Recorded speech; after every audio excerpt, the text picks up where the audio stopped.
We are live. Welcome to day 4 of our Soft Season Summit. I am Coriel, your host and the creator of the Soft Season Summit, and it has truly been a pleasure to connect with you each and every day. As you know, my goal with this Soft Season Summit is to create a safe space for Black women to step into their softest season. Our conversations and information explore some of life's most precious milestones, including motherhood, marriage, and just getting your mind right and focusing on your mental health. That is what we are doing here at the Soft Season Summit. One of the other amazing benefits of being a part of the summit is that you get to meet some amazing business owners. And so during our virtual vendor marketplace, we are hosting 15-minute shopping segments where each of these Black women business owners get an opportunity to introduce you to their business and talk to you a little bit about their products and their services. So up first, we have Kaya from investingwithkaya.com coming to the studio now.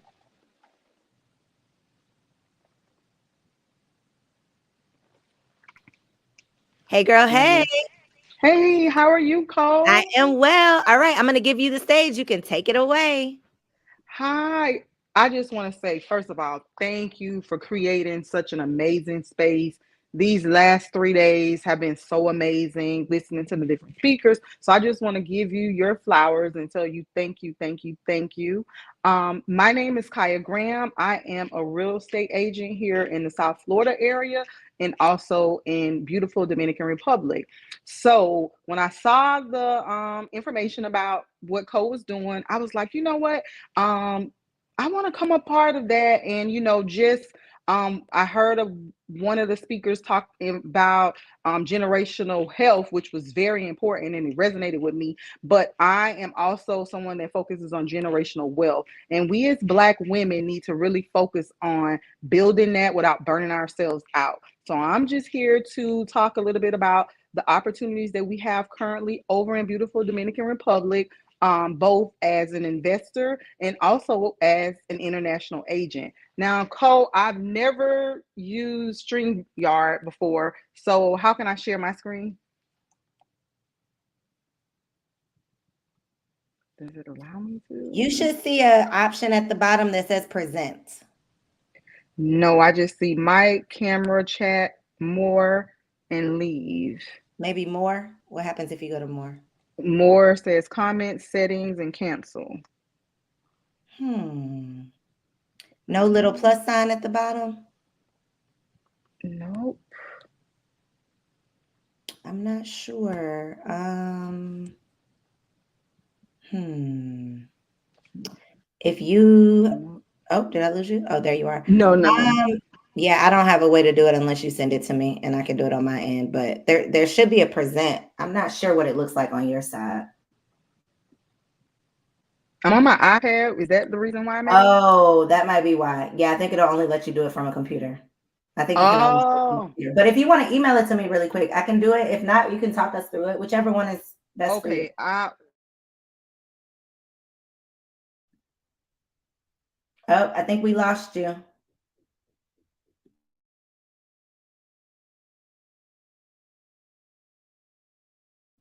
All right, y'all, be patient. Give us just a couple seconds while we figure out these technical difficulties.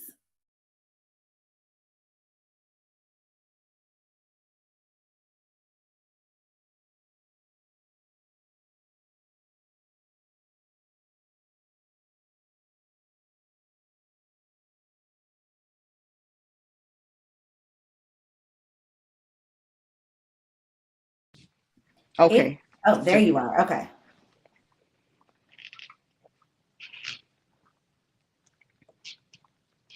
Did you email it to me? yes, I emailed it to Okay. hi at. Okay. So while we wait, ladies, I just want to give you a little tad bit about the opportunity, what's going on over there. I'm sure, depending on if you're agent or you know some agents, it's really popular now in the US. I've been doing this opportunity since November of 2021. So I was like one of the founding agents over there in the land of Punta Cana. And now it's like a really popular, trendy thing right now. So it's an amazing opportunity. But basically, Dominican Republic, in case you guys don't know, just a little background facts about it. The number one tourist destination, all of the Caribbean, more than Jamaica, Bahamas, any other places in the Caribbean. Last year in 2022, over 8 million people visited Punta Cana. I just got an updated report earlier today from their government. In 2023, from January to July, 6.2 million people have visited Dominican Republic. So, okay, I see it. So she has it up. But will it allow me, or will you have to hit enter, Cole? Let me see. I'm gonna have to hit enter so I can just follow with you. Okay, yeah. So go ahead and hit enter. And I just talked about that. So a little bit of economic facts is that they're the fastest growing economy in the Caribbean for 15 years and counting. The pesos to dollar amount is where it's at. 56 Dominican pesos to $1. So our dollar is still very, very strong in Dominican Republic. Real estate prices are very attractable, affordable. We have properties from 70,000 to in the millions. Foreign investments in the real estate market is highly increasing right now over there for sure, because like I said, it's like the new trend. The country has a stable economy with a growing GDP, low inflation, and low unemployment rate. So most people, just quickly, if you don't know what GDP is, that is basically the gross domestic product. So that's just letting you know that the economy is doing very strong there. Consumers are spending and investing in Dominican Republic. You can go to the next slide, Cole. So to let you know, most people think of other countries outside of the U.S. as third world, so they don't really understand that, they do have major retailers. If you haven't been there, just to let you know, they have Gucci, Starbucks, Taco Bell, Zara's, Dolce & Gabbana, IKEA just came there a couple of months ago. I went in May and visited there. It's beautiful.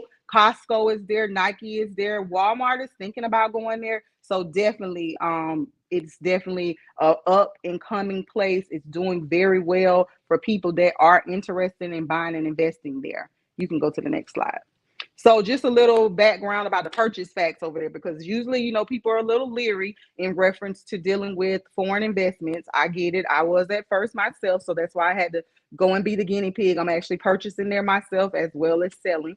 The attorneys write the contracts and clears title. So the attorney does everything there. It's totally different than the States, where as a realtor here, I write my own contracts, title, or an attorney does title. There, the attorneys do everything. The best part and the most attractive part about investing there is that you can make interest-free payments while your property is being built. Interest-free payments while your property is being built. So the reason why I point that out is that's huge. Most properties there, because they build concrete block, brick by brick, they take their time. They're not just you pass by and 2 months later there's a 2-story 2,500 square foot home built. No, it's not like that. So depending on when you come into a project, the build time is between 18 to 20, 12 to 24 months. So they take their time, but that is really good for a lot of my investors, because that gives them time to make their payments while their property is being built. At the completion of the build, you have the option as a U.S. citizen to actually get a loan from a bank there without being a resident. So that's another huge advantage of investing over there. It's great for individual investors. We also have where we have investment groups that we have an attorney here in the U.S. She's located in Atlanta. She actually puts together, if you, your friends, family, or if you just want to go into one of the existing investment groups, they have everything legally written out that you can actually go into an investment group. The best thing of all, there's no rental restrictions. Here in the U.S., I don't know if you guys are paying attention, Airbnb in different places are getting shut down. They're starting to get really strict with short-term rentals. So over there, the government is fully in support of us buying and bringing money to their country. So there's no current rental restrictions at all over in any parts of Dominican Republic, which is huge. You can go to the next slide. So another great advantage that most investors love, the property tax, and they have something called Comfortor. So Comfortor is a 15-year tax abatement. So basically for the first 15 years, if you're the first owner, buyer of a property, you pay no property taxes. You heard me, no property taxes. How we cannot go without paying property taxes, or we will be foreclosed on here in the US. For the first 15 years, to get investors to come and purchase properties there, they have comfort tours. So for the first 15 years, you will not pay property taxes. Now I have something even better to tell you. The first up to 170,000 US dollars, you don't pay property taxes. As long as your place is valued under $170,000, you will not pay property taxes in the Dominican Republic. That's right. None, forever. Forever. So that's just a huge thing. And, also with that, the tax abatement program in the Dominican Republic exempts first time buyers from paying two types of taxes: the transfer tax of the property title at the time of the purchase, which is typically 3%, and the yearly property taxes, which is 1%. So their property taxes are also very low there in the Dominican Republic. 1% property taxes, value of your home, that's really low. Even if it was 170 or more, it's very low, but you won't pay any of the transfer taxes or the yearly property taxes. So that's very, very huge and an attractable thing for people to invest there. You can go to the next slide. So legal title and ownership, I get this asked to me a lot.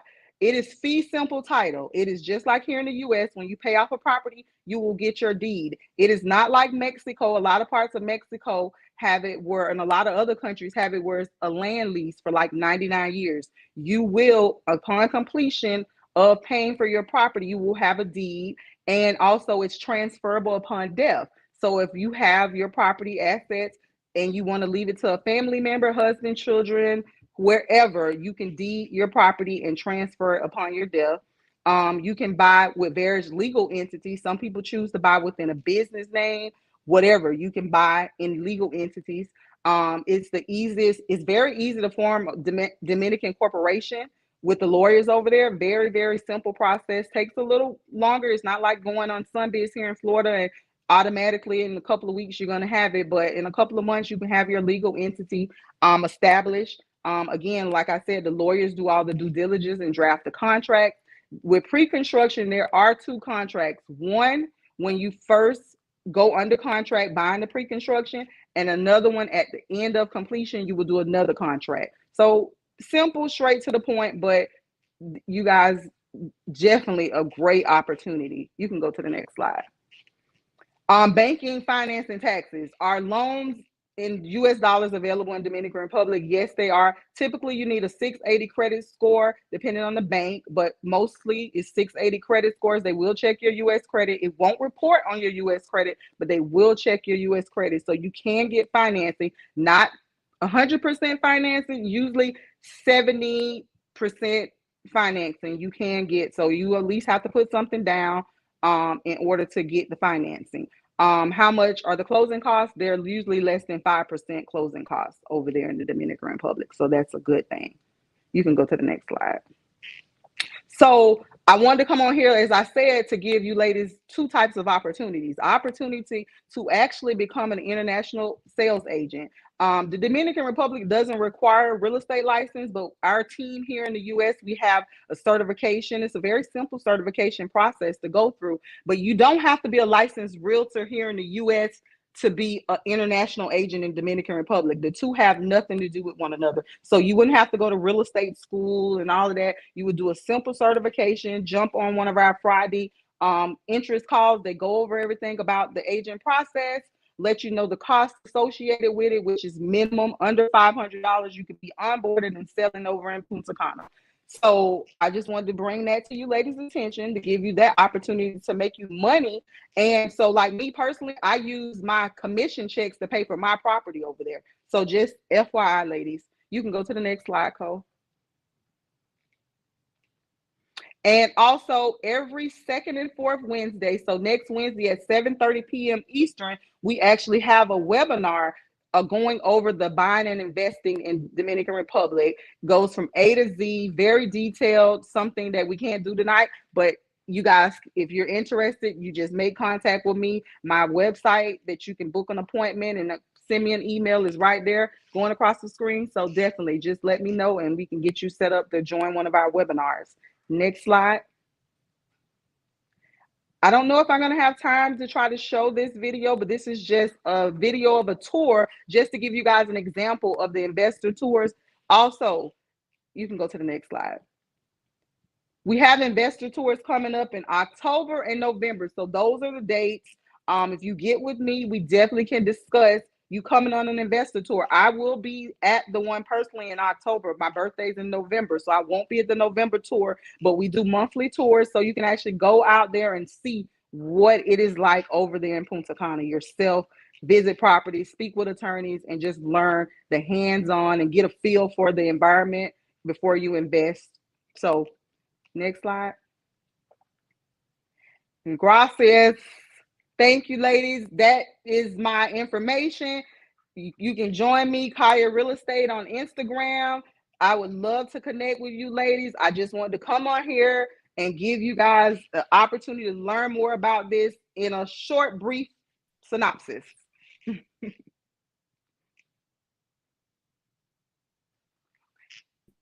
Okay, hold on one second, Kaya, because I think it's going to let me play your video. Give me 1 second. Okay, thank you.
Do you want to take some questions?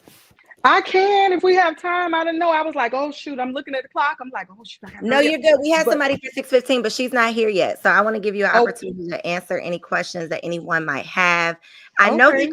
I don't know if you mentioned where specifically in DR. Did you mention that, or is it the whole country? It's the well, eventually we're getting ready to expand, but right now our primary focus is in Punta Cana, which is the most highly tourist destination in Dominican. So definitely, but right now we're in Punta Cana, but we're getting ready in the next couple of months to expand to other parts of the island actually.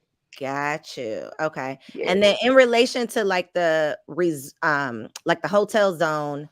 how close? What's like the distance of the properties, or is it all over? They're all over. When I say all over, we have properties that you can walk 2 minutes to a beach, and we have properties that's closer to the airport. So they're literally spread out. We got like right now maybe like 32 developers that we're working with over there. So we have a lot of community opportunities. Even on our webinars, we're not able to really show all the properties. We can only give a tad bit on the webinars, and sometimes the webinars are going for an hour and a half because there's just too many properties to show people. We need to like narrow it down, filter exactly what a person's budget is, what they're looking for. And it's like I said, it's just been an amazing opportunity. So when I saw your email, I'm like, yes, let me tell the ladies. And if you notice in the video, everyone is a sister. You know what I'm saying? Like this, I'm so proud Mm-mm. to see us Black women going in groups, investment groups, investing, going by ourselves, investing. That's Can you talk to that huge. for a second about the investment groups? Because I think some people, who may be new to investing might be a little bit more comfortable investing with a group. Right. So what we actually have, the attorney that's located in Atlanta, she actually does once a month. She does an actual investment webinar. So if anybody is in investment group webinar, so if anybody is interested, reach out. So basically, what it is, you can either form your own group of people. Usually, to make it feasible for people, economically, we like to do 4 to 6 people, but it's totally up to you. But or they're actually already put together groups that they're just looking for extra people to come into the group. And like I said, they do all the paperwork where it's legal, where everybody understands what's going to happen if you don't pay and if you do this. Because some people are leery of going in an investment group with complete strangers. But you know what? It's a great way to jumpstart your investment portfolio. It really is. I'm happy you mentioned that, Cole. It's definitely a great opportunity if you don't have the money or you're a little nervous about investing large lump sums of money. The investment groups are good.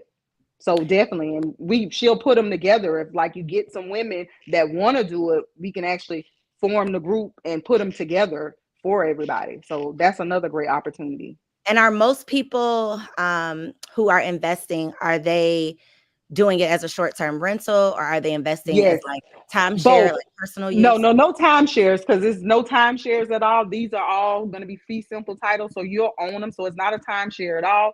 So basically, a lot of people are definitely, especially most of my investors, are doing it for short term rentals. But I also have my sister in law. She just retired from her job. She is actually going to move over there in the next couple of years. So that's another huge thing that's happening, especially for U.S. veterans. They just opened up a clinic right there in Punta Cana for veterans.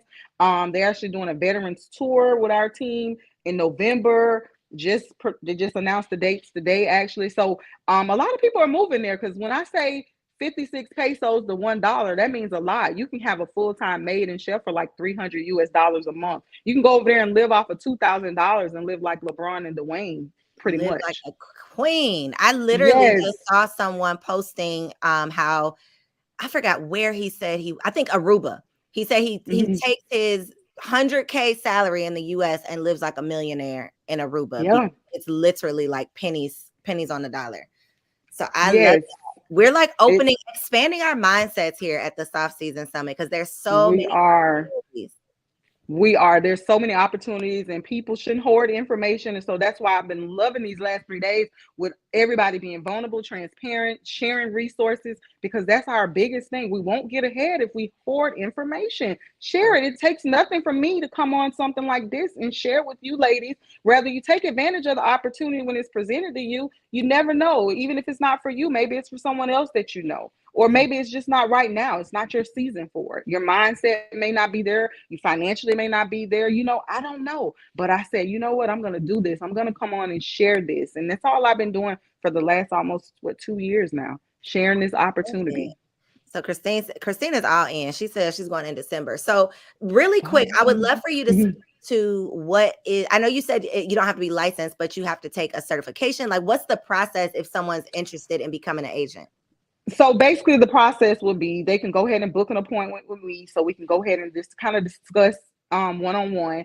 What I would do is register them for our Friday Zoom call. That's 10 o'clock a.m. Eastern every Friday, and they'll get on that call and they're going to have a webinar and a Q&A time where they will go over the whole entire process.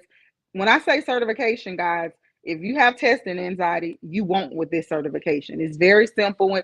It's definitely nothing to be concerned about, but it's just something in place that our stateside team wanted to do to just get people to kind of a little acclimated with it, especially because we do have a lot of people that are on our team. We have almost 100 US agents right now currently and growing on our team. So a lot of them aren't real estate agents here in the US. A lot of people that have joined my team, they're not realtors at all here in the US. So it's something new, but it's so streamlined because, like I say, every second and fourth Wednesday, they're doing the webinars. So you can just have your investors or people that are interested to get on there. they're doing the monthly tours. So it's so many ways to close your deals without you really even doing a lot of work, to be honest with you. It's another plus side to this whole thing. Well, that sounds like living a soft life to me. Come on, not It doing a lot of is. It work. is Okay. not doing a lot of work. My broker here in the U.S. said, "Are you still a Florida agent? Because you're so focused on your DR stuff. Everything's about DR, DR." I said, "Yeah, because it's just so much more relaxing than dealing with this. Our average price points right now in South Florida, where I'm at, is like $500,000, and that's not even a nice house. So, Mhm. the interest rates at 7%. Like, we're in some times right now. So this is a much easier sale for people than buying something here. So, That's so funny. definitely. I literally just got my refund process for real estate school. Like I was about to go to real estate school. I'm in the middle of doing an investment group with someone right now. And I'm like, you know what, God, let me see other ways that I can get into real estate more than what I'm already doing, but without Hmm. having to like give myself another job, which is really what I was about to end up doing. So this is very interesting. And I see the people in Listen, the chat are loving it too. Danielle I says, "Are there any appreciate other it. islands besides DR?" No, not right now. They're working on it, some other islands, but not right now. Not as far Gotcha. as my team. I mean, there's other people, I guess, selling in Costa Rica and different places. Just be careful when you go to other islands to make sure you're going to get a fee simple title and not a land lease, because that's where a lot of people get so excited when they go to certain places and, oh, it's so nice, and they're going to sell you that it's the best of the best, but you need to make sure, and to have a lawyer involved is huge as well, because you're in a foreign country, so you need to know the laws of that land. So that's very important for Got sure. you. And anytime, ladies, anytime you're doing something like this, when it's your first time doing something new, especially when it can be a lot to take on, I like to pay to skip the process. I want to pay with my money so that I don't have to pay with my time. So anytime you can tap into people who are already doing it when you don't have to learn all the lessons the hard way, that is the way to do it. Working smarter and not harder. So this is Yes, a real yes, soft season opportunity right here. I love it. yes, So yes. I this is the appreciate you having this. oh, yes, yes, it's really been a pleasure, and the, like, amount of amazing businesses that we've gotten to learn about, it has really been a blessing. So Yes. ladies, I know y'all are interested. Her website is scrolling down at the bottom, investingwithkaya.com. That's KAYAI. I'm also gonna make sure you see her Instagram at Kaya Real Estate, and if you have your cell phone out and you can scan this QR code, you can go directly to her website to learn more about the opportunity. However, if you're not Mhm. able to scan the code, definitely make sure you go to her Instagram and tap the link in her Mhm. bio, or send her a DM and let her know that you Yes. heard her here on the Soft Season Summit. Kaya, thank you so much. Absolutely. This was so Thank you informative. so much. I felt so rushed, but I was like, I got to get the information out. My No, you did assistant made the good. PowerPoint. Well, thank you. I was like, oh, wow. I said this. But let me tell you, I can't wait until November to come and support you at your event. I Thank already bought my you. ticket. I've Yes. been following you for some years on Instagram now. Thank So you. listen, I never unsubscribe to your emails, and look at God. He is in a season where he's just Yes. aligning and connecting, aligning and connecting. So I love thank you, it. thank you, thank you for doing this. You are so welcome. Thank Truly you. my honor. It is truly my honor. It was so good to connect with you. I Me literally have too. been texting my husband like, "Yo, we need to go to DR. Like, what's up? What are we doing?" Come on, So come on, come I will be on. in touch. I will be in touch because Definitely, we're definitely always definitely. exploring opportunities. So thank you for Okay. presenting this. Thank Thank you for you. not hoarding the information. Thank you for being Yeah, open and willing to share. This is how we can continue to elevate. As we climb, we can bring each other up with us as well. So thank you so much for being right, here. Thank you for being right, right. Thank summit. you. Thank you. Bye, ladies. All right. Listen, that was the bomb.com. Not only y'all not just here to shop, okay? Y'all are here to learn how to invest as well. We're not just spending, we are investing here at the Soft Season Summit. Now, we are going to go ahead and move right along to our next entrepreneur. We have Jasmine coming to the studio. Jasmine says she is a brand. Okay. So let's find out what she has going on. Jasmine, welcome to the summit. I think you're muted. Oh, sorry. There Can you you go. hear me? Okay. How are you today? Doing good. I'm sorry. I gotta if I mute myself, I gotta take my camera down. So I'm not Uh, ignoring you. no problem. Hi, everyone. My name is Jasmine. I'm a native Houstonian. A lot of people know me as Jasmine as a brand. And when we talk about entrepreneurship, I do a lot. So everything is kind of housed under my Jasmine is a brand kind of holding area, and I'm just really excited to come and share with you guys. I'm not really wanting to sell you a product, but I want to open your minds to another stream of income. um by trade, I am in healthcare. That's what my degree was in. But I always had a passion for finance. And I worked in finance, I worked in banking for over 10 years. And that led me to the tax industry. So I started off with kind of individual tax returns like everyone, and then ventured out to more self employed small business tax returns. But this is a multi billion-dollar industry. And with proper training and proper education, you can really make your way in the industry.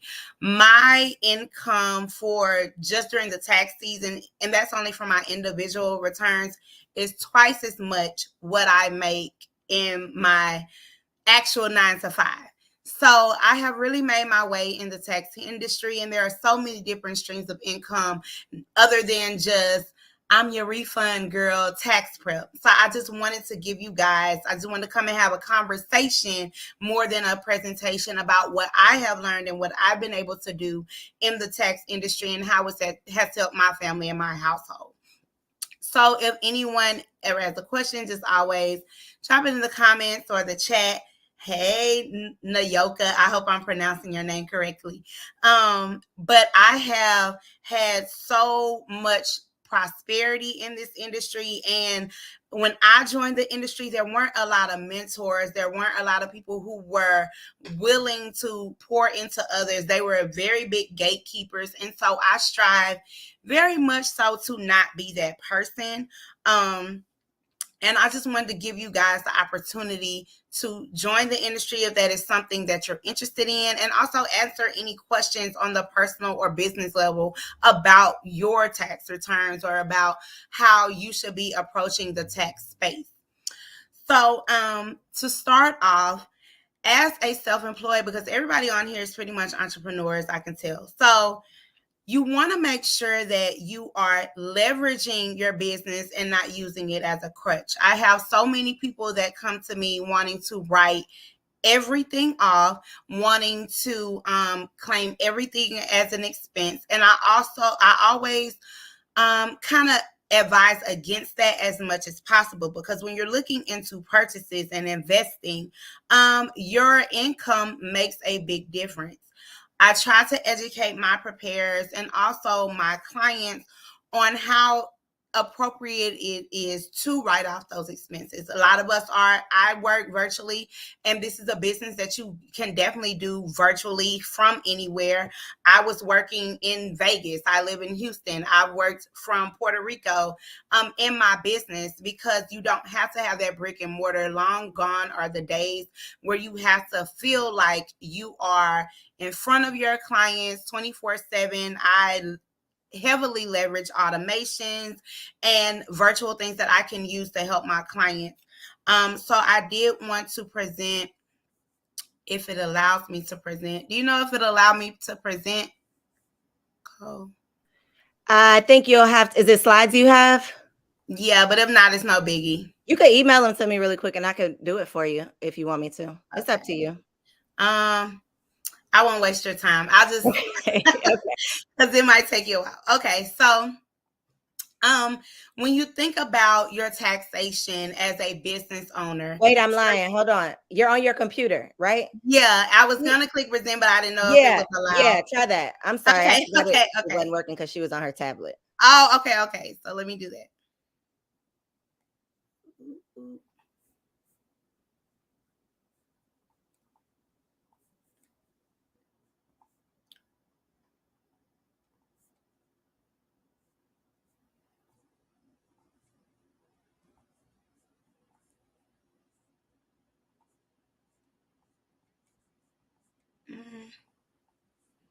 It doesn't look like it. Hold on. Oh, I know what I can do. Let me upload them. Sorry. Diamond pension. Yes. I'm looking at the comments also, you guys. So don't think that I'm ignoring you.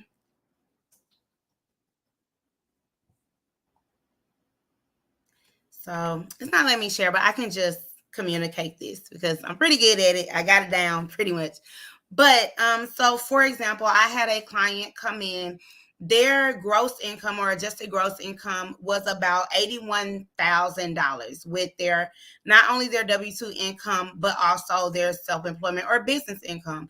And typically, if you go into an H&R Block, you go into a Jackson Hewitt, they just go with what you give them, and what they get is what they get. And this client actually did that and was owing around $1,400.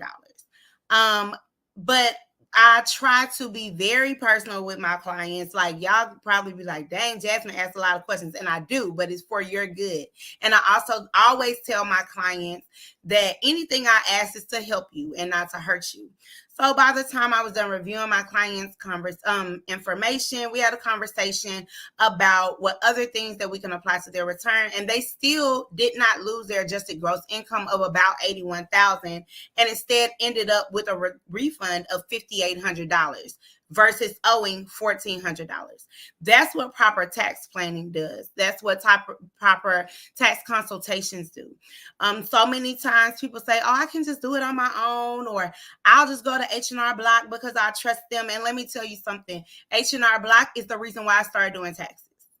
I was the H&R Block girl. My mother and I, we both went to H&R Block, and they royally screwed up my mother's and I taxes. I was dependent on my mom's taxes. She was dependent on mine. It was just a big cluster mess. And that's why I got into the industry, because I said, well, heck, I can mess up my own taxes for what they're charging me. And when I start learning about taxation and how it can benefit the small business owner, how to employ your children so that it benefits you and does not hinder them. You will see it all the time. These social media gurus, employ your child, save $12,000 on your taxes, but they don't tell you the nitty gritty. So when not only when I educate my preparers, but also when I educate my clients, we go through a tax plan for them every single year, especially if they're feeling like there's going to be a big difference one year over the next for their tax situation. We do a checkup throughout the year, and that's how we keep dollars in their pockets. So for all of you entrepreneurs out there, I know you've seen it. Buy a car in your business name, write it off in your taxes, hire your kid, write their wages off. It's more than just that, okay? So if you're ever wanting to consult or talk about this, I'm always open to it. Now, my tax website is not Jasmine is a Brand, but because, like I said, I'm kind of like the multipreneur, but that's kind of how the best way to contact me is just going through my Jasmine is a Brand website, and I kind of will put you where you need to be. Now, for those of you who are interested in starting a new stream of income or having some sort of, like I said, that money that I make in the first 4 months of the year is twice what my salary is on a regular basis from my 9 to 5. And I have consistently built 6-figure tax businesses. There are so many people that say the tax industry is saturated, and I don't agree. I live in Houston, which is probably one of the most saturated markets, but I'm still doing well. I still make multi 6 figures year over year, and my clientele base grows year over year. And the reason why that is because I'm knowledgeable. I keep up with tax laws. I'm constantly learning everything that's new. So when I train my preparers, I train them the same exact way. And one of my preparers, her first year was last year. And she brought home, after her revenue split, she still brought in over $70,000 as a first year preparer. And that's my passion. That's what I love, to empower others to make more, even more than I do. Go be better than me. Don't be me. Be better than me. I've heard those same things. Yes. So if there is anyone who is wanting to learn or to jump into the tax industry, now is the time. This is when we're starting our courses. This is when we're starting to educate you. And I help you set up from beginning to end, from foundation and beyond. It's for you to grow your own team. I'm not one that holds my team back. I love to see them grow and excel.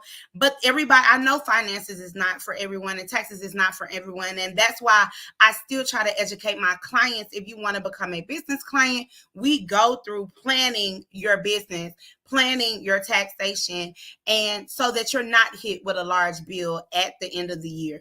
When you're making these six figures and then at the end of the year they say you owe us 40,000 back, it hits you really tough. I just spoke at a summit, a real estate summit, actually, about this same topic, because everybody wants to be a six-figure business owner, but nobody wants to pay the five-figure tax ticket. So that is what I really love to do, especially in our community. I love to educate and empower those through financial literacy. And this is one of my passions. So if you have any questions, about your personal tax situation or jumping into the industry, I'm always open. Like I said, Jasmine, my website is scrolling across the screen. What skills are needed to prepare taxes? Good question.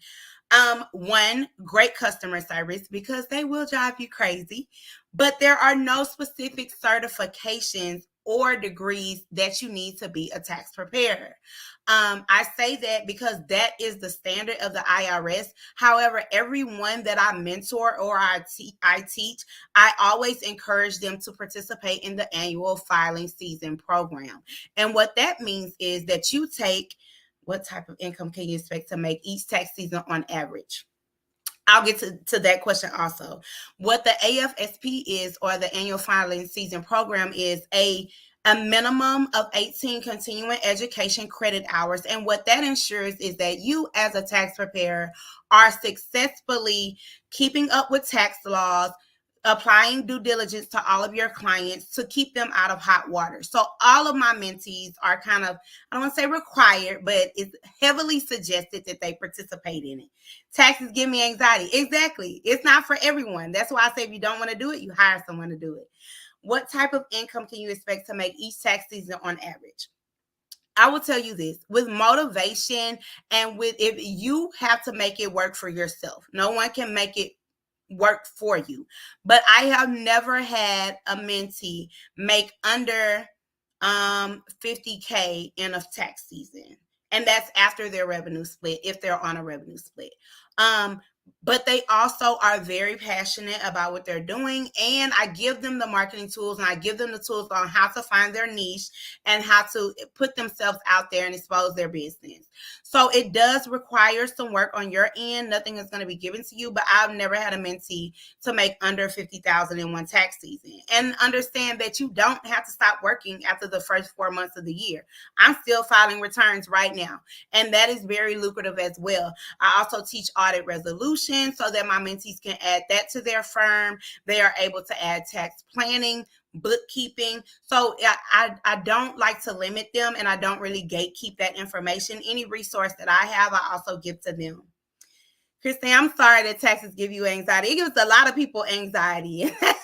And that's why I'm in the field, because I honestly just left one of the biggest tax conferences each year. And there was a former IRS agent who now represents both tax preparers and tax payers in front of the IRS. And to be honest, he was very clear. And he said he's Caucasian, but he said my clients who I'm representing don't look like me. They look like all of you, because I was at a Black tax conference. And that is why I do what I do, because so many times we are left like the ignorance is not bliss, and we get lost in the sauce. And that's how we are always targeted. So Black taxpayers, it has been stated by the IRS, they are audited 5 times more likely to be audited than their white counterparts. So my goal is to empower others through financial literacy, correct taxation, and education in the tax realm, so you don't have to have that anxiety. Yeah, I know.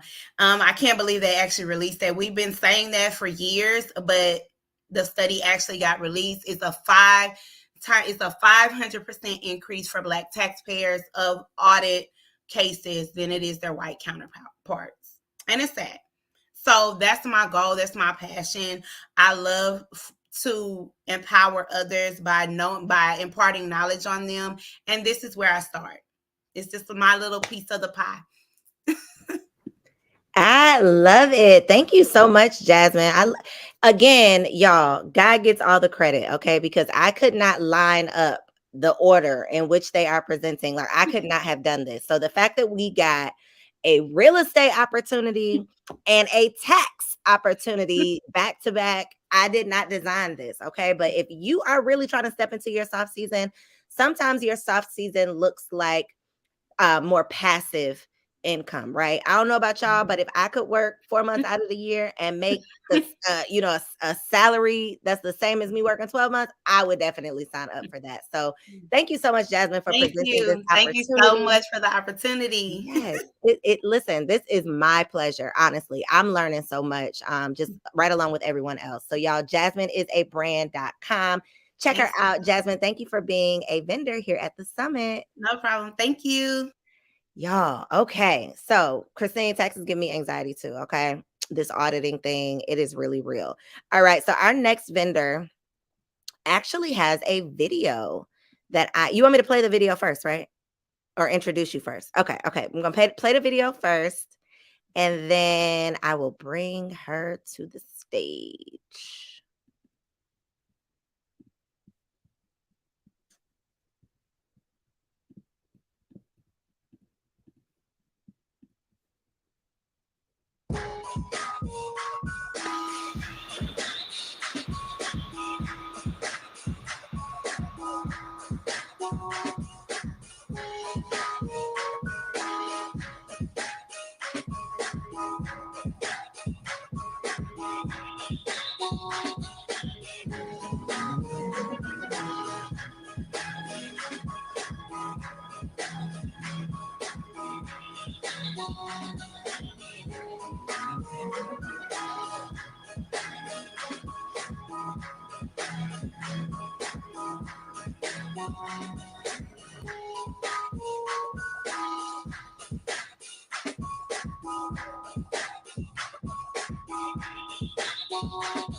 You're live.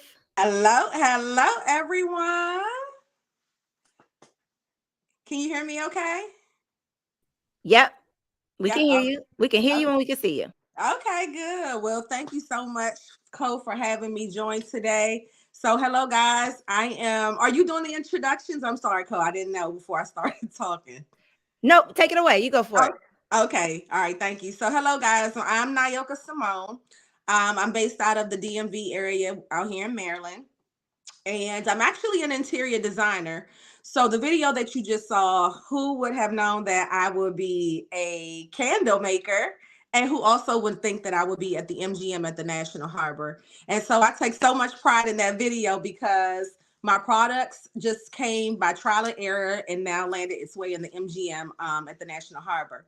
So when we talk about the soft life, ladies, of course, who does not want amazing scents in their home? Who doesn't want to feel good and add just a beautiful ambiance to their space?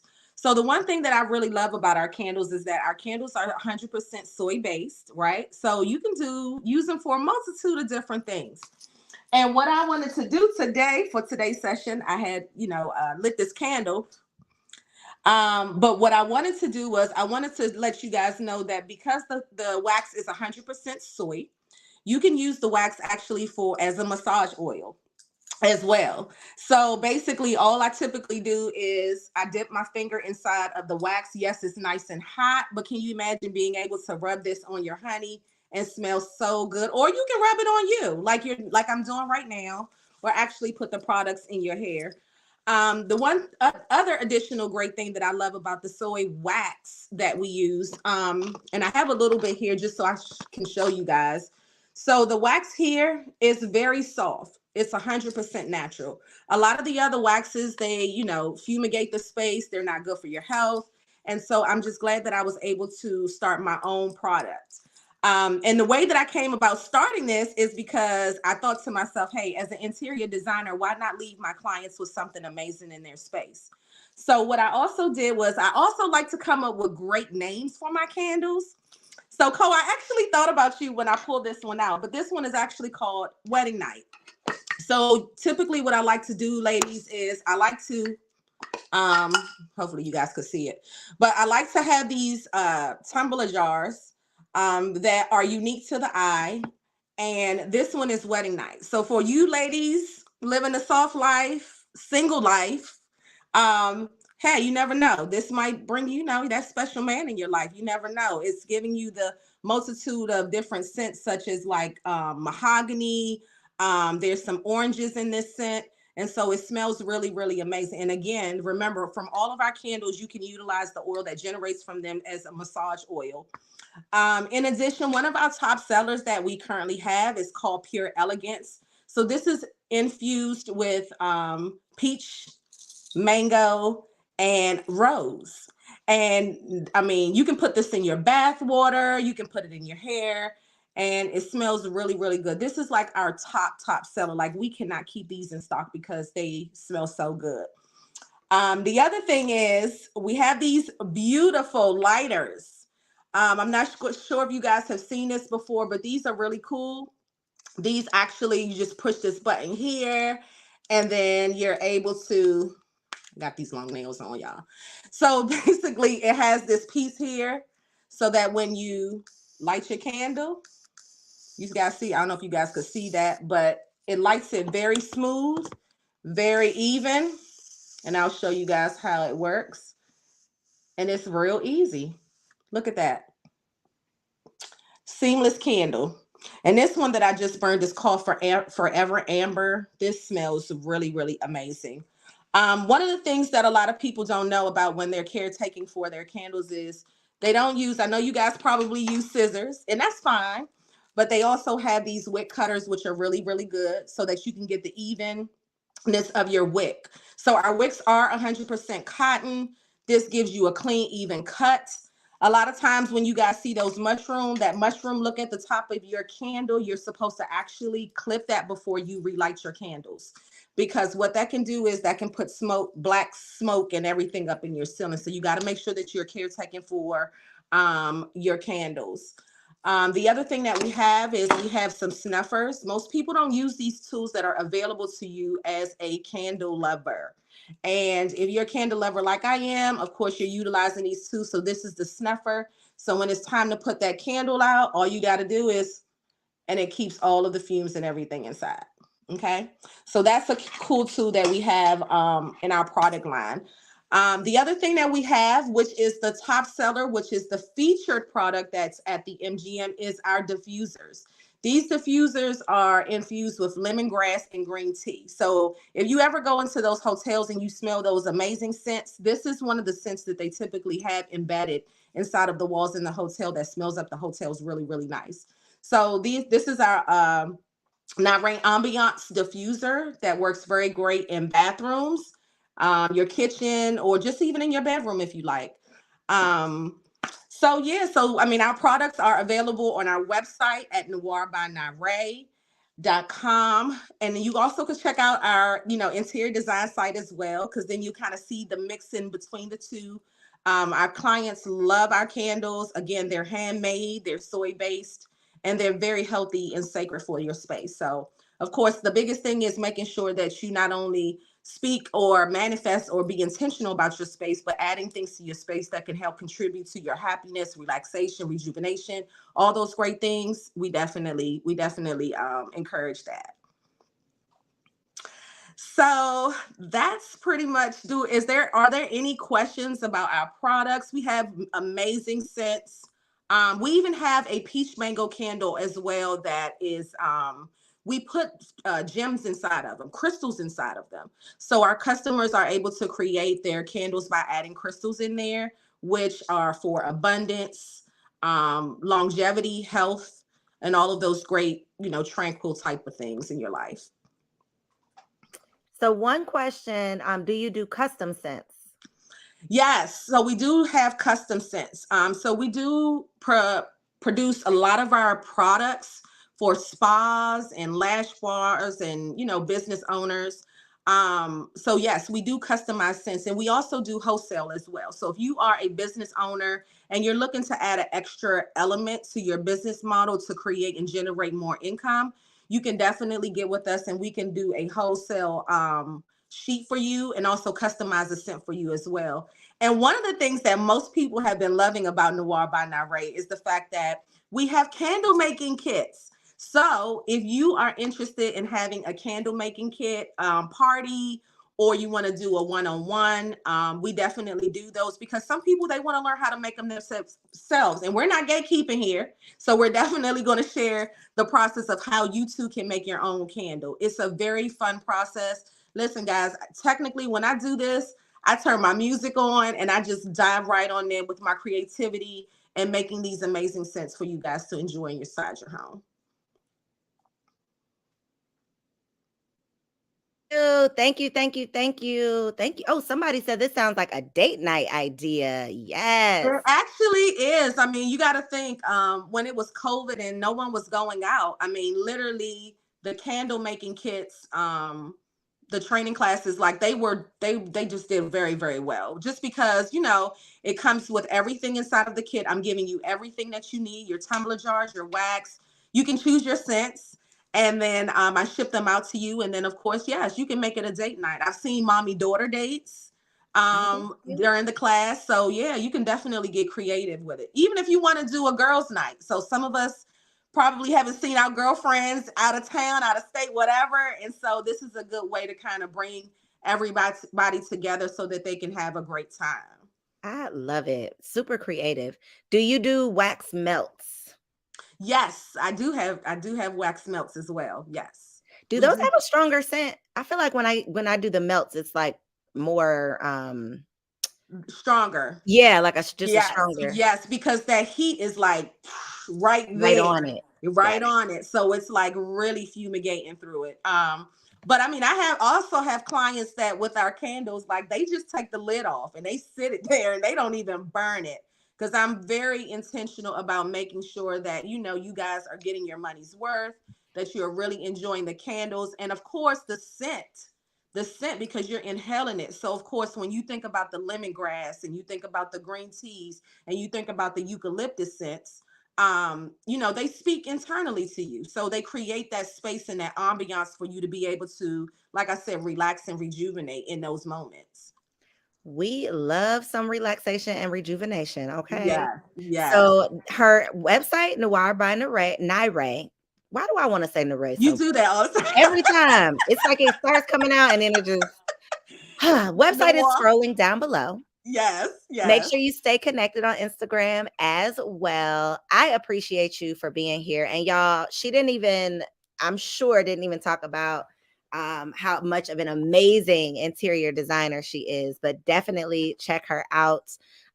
She works like worldwide. I think you can take clients Yes, anywhere. I'll be in Atlanta this weekend. I have clients in Atlanta too. But just if you don't mind, can I just briefly touch on Of that for just course. 1 second? Yep. So yes, I am an interior designer, and the thing that I love about what I do is that I'm able to take people's vision and I elevate it. And even if you don't have a vision, it's my job to help you establish a vision, because of course, the home is where the heart is, right? It's your sacred space. I did a consultation today, and this lady literally cried during the consultation, and I did not. I was nervous for a minute because I was like, "What's wrong?" She said, "Literally, because I've been depressed in my space because it's so dark in here. It's not giving me the oomph that I need, and I'm teleworking from home. I'm looking at this every single day, and I'm just not feeling like myself." And so what I want you guys to realize is that, your home it really sets the tone for your day when you leave and when you come back. It's supposed to be your place of tranquility. So if you guys, want to take a look at some of my work, I'm at Nayoka Simone, my name. So Cole don't have to put it up there, but I'm at Nayoka Simone. You can see some of the reveals and see some of the clients' reaction when they see their design space. And then also too, guys, I did write a book because this season of my life has been definitely different, but it's called Leap Before You Look: the principles to conquer fear and pursue your life's purpose. And the reason why I wrote this book is because who I am and what I am today started with just praying to God, asking Him to guide me. And I just stepped into the role of being an interior designer with no college education in interior design or taking any classes or anything. So as you're navigating in your soft season, I just want to encourage you ladies just to, follow your dreams, follow your passion. And no matter how many other people are doing what you are desiring to do, no one is you. And we're going to drop the mic with that one. Thank you so, so much. Y'all Thank make sure you. you are checking her out. If you have questions, slide in her DMs. Let her know that you saw her here at the Soft Season Summit. I did put up her interior design page. So Nayoka Simone, Jesus, girl. You too don't love jazzy. me. You don't love me, You Cole. too jazzy. No, it's too jazzy. It's like it's so jazzy that when it comes out, it's just Blame my ready. mama. Blame my mama. Your mama was real jazzy, okay? Real jazzy, real spicy. I love it. I love it. Appreciate you as always. Thank So you. Thank you, bomb. ladies. Y'all make sure you check her out on Instagram. Follow her on Instagram. Check out her website and don't just support here in the chat. Support with your dollars on the website. Okay. Yeah. Thank you for being a vendor here at the Thank you. Soft Thank you, Season ladies. Summit. Y'all, so that is going to wrap up our fourth and final virtual vendor marketplace. I hope that y'all have enjoyed that as much as I have. I have had the opportunity to meet some amazing business owners and learn about some bomb, unique businesses. So, congratulations to everyone who participated. Thank you so much for all of your support. We are going to take a 3-minute commercial break and then we will be right back for our Define Soft Though panel. All right, let me cut to my commercial. And then there are gradations in between. I was gonna say, I'm like, there's different types. There's the daughter who rebels. And then She is me. really? Yeah. You're the rebel? I'm the rebel. Oh. Who else is it? There's the daughter that complies. Not me. She's the one who will stay home, stay close to mom. Oh no. She'll know and see mom for what she is, but she dare not cross that threshold of offering that criticism. Yeah, that's my sister. The rebel of is not. I'm gonna tell you about yourself, and you better. Yeah, you tried the wrong one. Yeah, and she gets as far as possible, and then there are gradations in between. I was gonna say, I'm like in the middle somewhere. Mm-hmm. Yeah, that's good. I think that we talk about like the love languages. This concept of the attachment styles is becoming popular now, but I'm all into like personality tests. We did a read. As much as I can learn about myself, the more aware you become of yourself, the more you can navigate this life that you're living. So that's so important. I call it your blueprint. Mm-hmm. Yeah. And you said something that sent off a bell for me. So your love tank gets filled by words of affirmation. Yes. How did you know? How did you tell? You're so good. Thank you. No, I love when I'm reaffirmed. Yes. And I don't know where that stems from. I guess mommy here it is. Yeah, okay. Yeah. Here I am in denial. Here we are. But yeah, like I love to be reaffirmed about the good things that I've done. Right. And so that's what doing the inner work does. Mm-hmm. Is now you're able to communicate that in your relationships. Yeah. Not just your relationships with a lover, a partner, but you're able to communicate that in your relationships with other women. You're able to communicate that in relationships with your children. I always tell women who I counsel when they have young daughters who are rebelling or just presenting something is she doesn't need your representative either. Huh. Your daughter does not need your representative. She needs to know your stories. That you done did this same shit. Yeah. And that's the thing. We don't know. I realize we don't know our mothers. A lot of us don't know our mother's stories. Yes. We don't know our grandmother's stories, our aunt stories. Like we just know them as mom, as aunt, as grandma. And what I have started doing, like with my grandmother recently, is like recording her and asking her questions about her life. And I learned so much about everything that she's been through. I haven't quite gotten there with my mom because, again, we have kind of a bit of a strain. I don't want to say, and she might not even know this or feel this, but we do have a bit of a strain. We don't have that vulnerability there where I feel like I can sit her down and be like, hey, mom, tell me about your life. She's a boomer though, right? She's a boomer. So there's individual psychology, and then there is generational psychology. Mm-hmm. And so every one of us, we joke and we talk about it now. In fact, I was talking to my sister who's a boomer, and she said, you all use all this language of millennial and Gen X. She said, I don't think like that. I don't talk like that. I said, no, that's the problem. Y'all don't. That's you. That's the baby boomers. Exactly. That's your generation. Yeah, that's y'all. Y'all don't talk about stuff. Y'all just decreed. And so now you got Gen Xers like me who are just now doing therapeutic work to now out the stuff that you all didn't have a problem outing early, because you had social media, you talk about it and call it out and that type of thing. But every one of the generations has a psychology. And how I know is on Fix My Life, we had to do a show, and on that show was silent generation, baby boomer, Gen X, Gen Z. All three we had to approach differently to deal with the family issue. Absolutely. Yeah. And that's why it's a strain with baby boomers, because they kind of have a position you can't tell They're me anything. tough to crack. They're tough to crack. And I just got to get this question in. I want to know, how do you broach that topic with your mother? How do you make them aware that you feel that that you have mommy issues, or that you guys have a strained relationship? How do y'all have that conversation? Girl, we need professional help, please. So it really does depend on the type of mom that you have. Because I heard you say that you ask questions. So sometimes direct questions don't work for silent gen and for baby boomers. Sometimes you have to ask for stories, or give scenarios. Have you ever been in a situation that? I get that. I get that. But when you go direct at them, they're offended. They tighten up. Defense mechanism. Right. And silent generation just stored it so deep in their psychology because of the trauma. Some of them have so much trauma. Now, silent generation is Gen X, as we know. No. What is silent generation is before baby boomers. Oh, okay. Grandma. Oh, okay. Your I grandma didn't realize probably, that. right? Our grandmothers. That's the ones who lived in the Jim Crow South, who had to suck it up. Yeah, they had. Yeah. Who you don't know nothing about. But they've been through so much. They've been through so much. They swept it under the rug, and you better not talk about it. They've been through so much, and they did so much. They was out there doing. They had a family in down south and one up north. Okay, and grandma had all the baby my daddies. grandma had 13 brothers and sisters, so do with that what you will. No, I agree. I think that dynamic, when you talk about generations, it's hard to kind of have those conversations, because everybody's style is so different and everybody's needs are so different. So figuring out how to have that conversation and accommodate everybody, I think, can be difficult. All right, y'all. We are going to keep this party going. I hope y'all enjoyed that little commercial break. That was a snippet of the Dear Auntie podcast, which is an advice-based podcast for millennials and Gen Zers.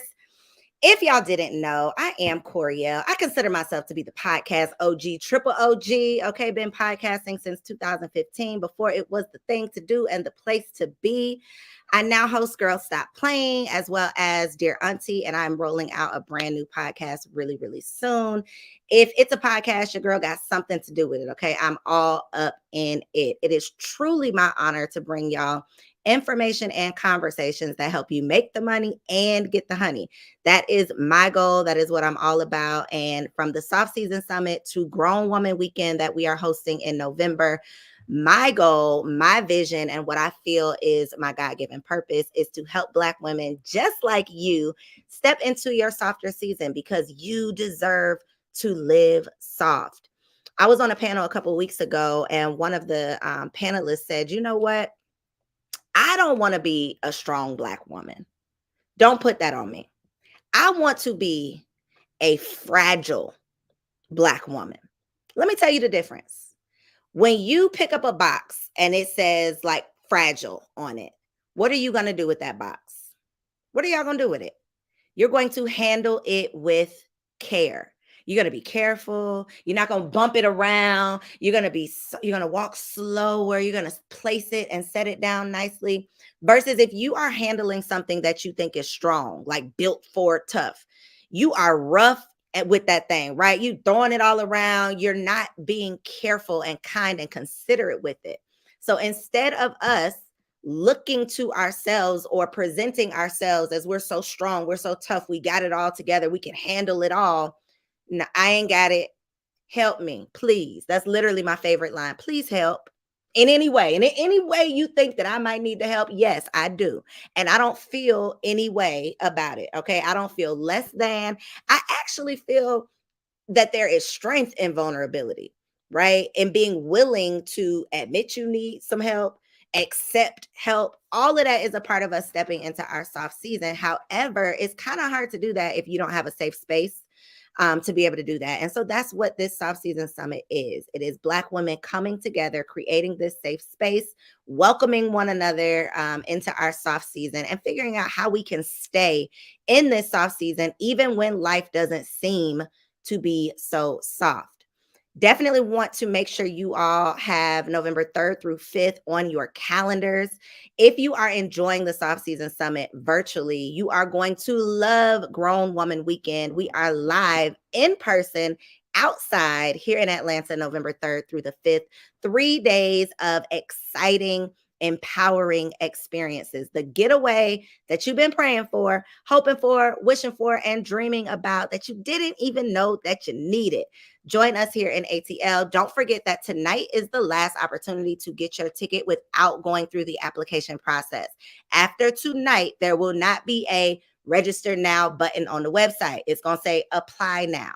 So if you want to guarantee your spot and get in where you fit in, definitely make sure you log on to grownwomanweekend.com, and you can even save $100 on your ticket. You do not need a discount code. Now, we are about to get into our Define Soft Though panel. Okay. And let me tell y'all the motivation behind this panel. I can't tell you how many women have like rolled their eyes and given me the side eye when I mention a soft season. They're like, sis, I know that that's what y'all say on the internet, but ain't nothing soft over here. Like, what do you even mean? I don't even know what define soft. Like, I don't even know what that means. And I said, you know what? For the women out there who just cannot even wrap their minds around the possibility of being able to step into a soft season, I wanted to create a conversation with women from diverse backgrounds, women whose lives look totally different, and figure out how can we make our own soft season? What can we do to start incorporating a little softness into our lives so that as we conclude this summit and you go back to your real life, right? Life be lifing. So it's cool and it sounds good when we're all here together and we're in this space and the energy is right. But when you're in your real world and life starts lifing, are you going to be able to tap back into this soft season? And so tonight is meant to dispel the myth that your soft season has to look one specific way. For most of us, our soft season does not include daily trips to the spa. I would love a daily massage. I would love it. But my life does not allow for that in this season. However, that does not mean that I am not still able to incorporate sprinkles of softness. Okay. And so that's the conversation that we are about to get into. I am about to bring up my amazing guests. So without further ado, let me see if I can. I want to make y'all bigger. No, not me. All right, we'll go with this one. Hey, girl. Hey, I'm going to give y'all an opportunity to introduce yourselves. So we have Tawana and Tiffany in the building right now. Tawana, and then I think we have at least one more panelist that's going to be joining us in a couple minutes. But Tawana, while we are waiting, go ahead and give yourself an introduction. Hey, everyone. My name is Tawana Moore. I am the owner of Personally She, which is a lifestyle and apparel brand that puts dope, relatable statements on apparel and lifestyle products for Black women. Yeah, I left education for 16 years to do that full time, and it has been a journey the past 6 years. Also, a wife, married 21 years. I'm an empty nester. Our children are adult children are 19 and 22. Yeah, I'm happy to be here. Thanks for having me, Co. I love it. When you mentioned like the 21-year married thing, I'm still like, wow. Every time you say it, I'm like, wow. Girl, So it's still we're crazy gonna to get me. into that. Tiffany, introduce yourself, girl. Hey guys, I am Tiffany Walker, also known as Pink Lucy. I am a fashion designer and stylist originally from Louisiana. I live in Texas now, and I have just entered my soft life, and I'm loving it. Okay, let me tell you. Um, as someone that has been in the fashion industry for 20 years, I have seen a lot, been through a lot. This industry is brutal. And it's so amazing to have found the person that God hand selected for me. And now my life is so much easier. It's so y'all, I can't even put it into words. It's been everything I prayed for. But we'll get into more of that later. Yes, yes, yes, ma'am. We sure will. I love it. I love it. I love that you even opened up the conversation that way because for so many, the whole "I don't need a man" conversation, I think always comes from women who have not experienced a man.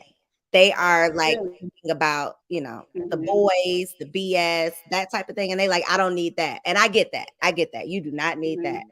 But when you experience someone who truly compliments you and who lightens your load, who makes life a little bit easier like that, to me, it don't get no better than that. So I It love that doesn't. for you, and I Thank pray you. that more women are able to experience being loved properly. There is literally nothing like it. So while we are there, let's tap into that because we got 21 years married in the building. Okay, that is definitely goals, and let me Yeah. tell you why it's truly goals, because y'all been married 21 years and y'all still like each other, right? That is like, Yes. that's what we're going for here, right? So let's just open the conversation with how a partner can soften your experience. Tawana, I'm gonna start with you. Yeah. So it's so funny. So growing up, my mom, I would watch my mom, just do like the wifely things, cook dinner and then fix my stepdad's plate. And I remember being a young girl looking at her like he got feet.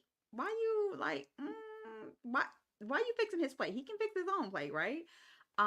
So to go from that to happen to adjust as a wife myself, it was like, okay, all right, so maybe it's all right. Maybe it's all right for me to do things like that and fix plates and etc. But honestly, it came easy because he's a good guy, right? So it's very easy for me to depend on him. And my husband is very much a head of the household type of man, right? So it's very easy for me to take a back seat sometimes. Sometimes it is not. But I don't want to be the decision maker and everything, right? Like I want to be able to just sit back while he handles things. I don't want to be in control of everything, right? So it's good to be able to have someone that I can depend on to do that, that I trust to be able to make those decisions, that he's making the best decisions for our family. I don't always agree with them. Um, but at the end of the day, he's usually always right, which pisses me off. So That part, be like, dog, I thought I had one. Nope, you sure didn't. right. You sure did not. I love that, and I think it's a big misconception, and I definitely want you to speak to this, Tiffany, as Yeah. well. I think it's a misconception that strong Black women want to be strong. Like we're doing this because this is how we enjoy spending our time. And that is just not the case. Like most of the high achieving, successful women that I know of, they be happy to take off that boss hat when they get home. They are happy to soften their voice when they walk through that door. They are happy to not have to think about every little detail and make every little decision. Like we are looking forward to somebody, please let me sit in the passenger seat. I would love to sit in the passenger seat, literally and figuratively. I never want to drive again in my life, which is another perk of wife life. stepping into the soft season. Okay, drive me around like a chauffeur. Tiffany, talk to your experience though, because you're newer, right, into your soft season. You're newer, about to get into the wife life, right? Yes. So having had to be so strong for so long, how have you been able to adjust? Because I think that's a huge challenge for a lot of people too. It's like, okay, I met the man. I feel like he is the man, but oh my God, I'm so independent. Oh my God, I don't know how to let my guard down. Oh my God, I don't know how to cohabitate or be codependent. So how have you been able to make that transition? I think for me is the fact that my mother would always tell me certain things about being in relationships and how you're supposed to treat your man. My father died when I was 13, so I didn't get to see a whole lot of it. And actually, they had a divorce um, before he passed away. But I also witnessed a mother who, even though my father and her had divorced, she stood by his side the entire time while he was ill. I mean, at the hospital, at my father passed away of cancer, at the doctor's appointments, everything that she needed to do for him, she did it as though she was still his wife because she was still very much in love with him. My father was the only boy, mama's boy, and he just had not developed some of the skills that he needed to be a good husband.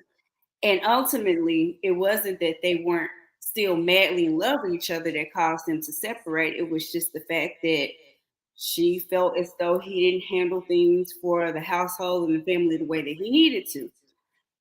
Of course, as he got ill, he was able to see, of course, now hindsight's 2020, So with that being said, she still treated him and loved him as though he was her husband. And before he passed, he asked her to remarry him, and she agreed.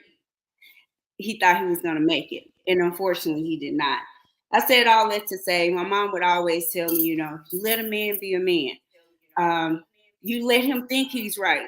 You know the truth. All of those little things that she would always say, those sound bites. And I lost my mom. It'll be 5 years on Saturday. And of course, going through grief comes with depression, comes with a whole lot of things that I was, of course, not ready for. And with that being said, I always said I felt like if I had a mate, that my grief would be a little bit easier. So I dealt with the grief, really by myself. I didn't have, my significant other or anything like this. So there were little tokens and little things that she instilled in me that helped me get through that because we were so close, and she spoke to me about so many things that I was able to apply to the season that I was currently in. And then fast forward, I end up reconnecting with someone that I dated back in high school. Wow. Yeah, that she didn't approve of because he was older than me. It was just the age. He was 3 years older. I was a freshman. He was a senior. I don't know. I had no business dating this boy. So with that being said, things rekindled.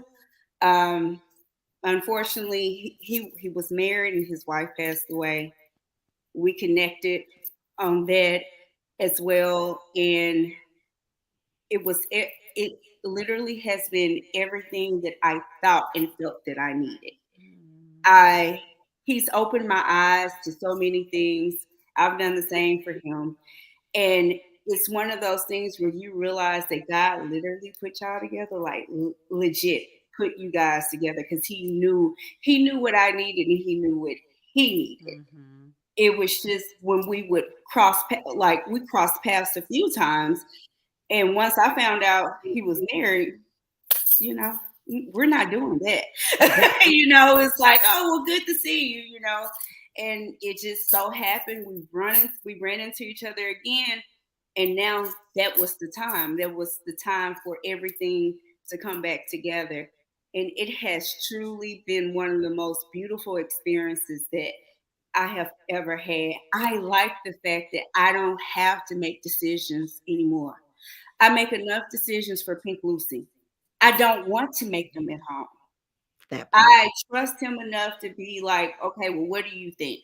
And if we disagree on something, we're also mature enough to talk it out and figure it out. We have great communication. He is my best friend.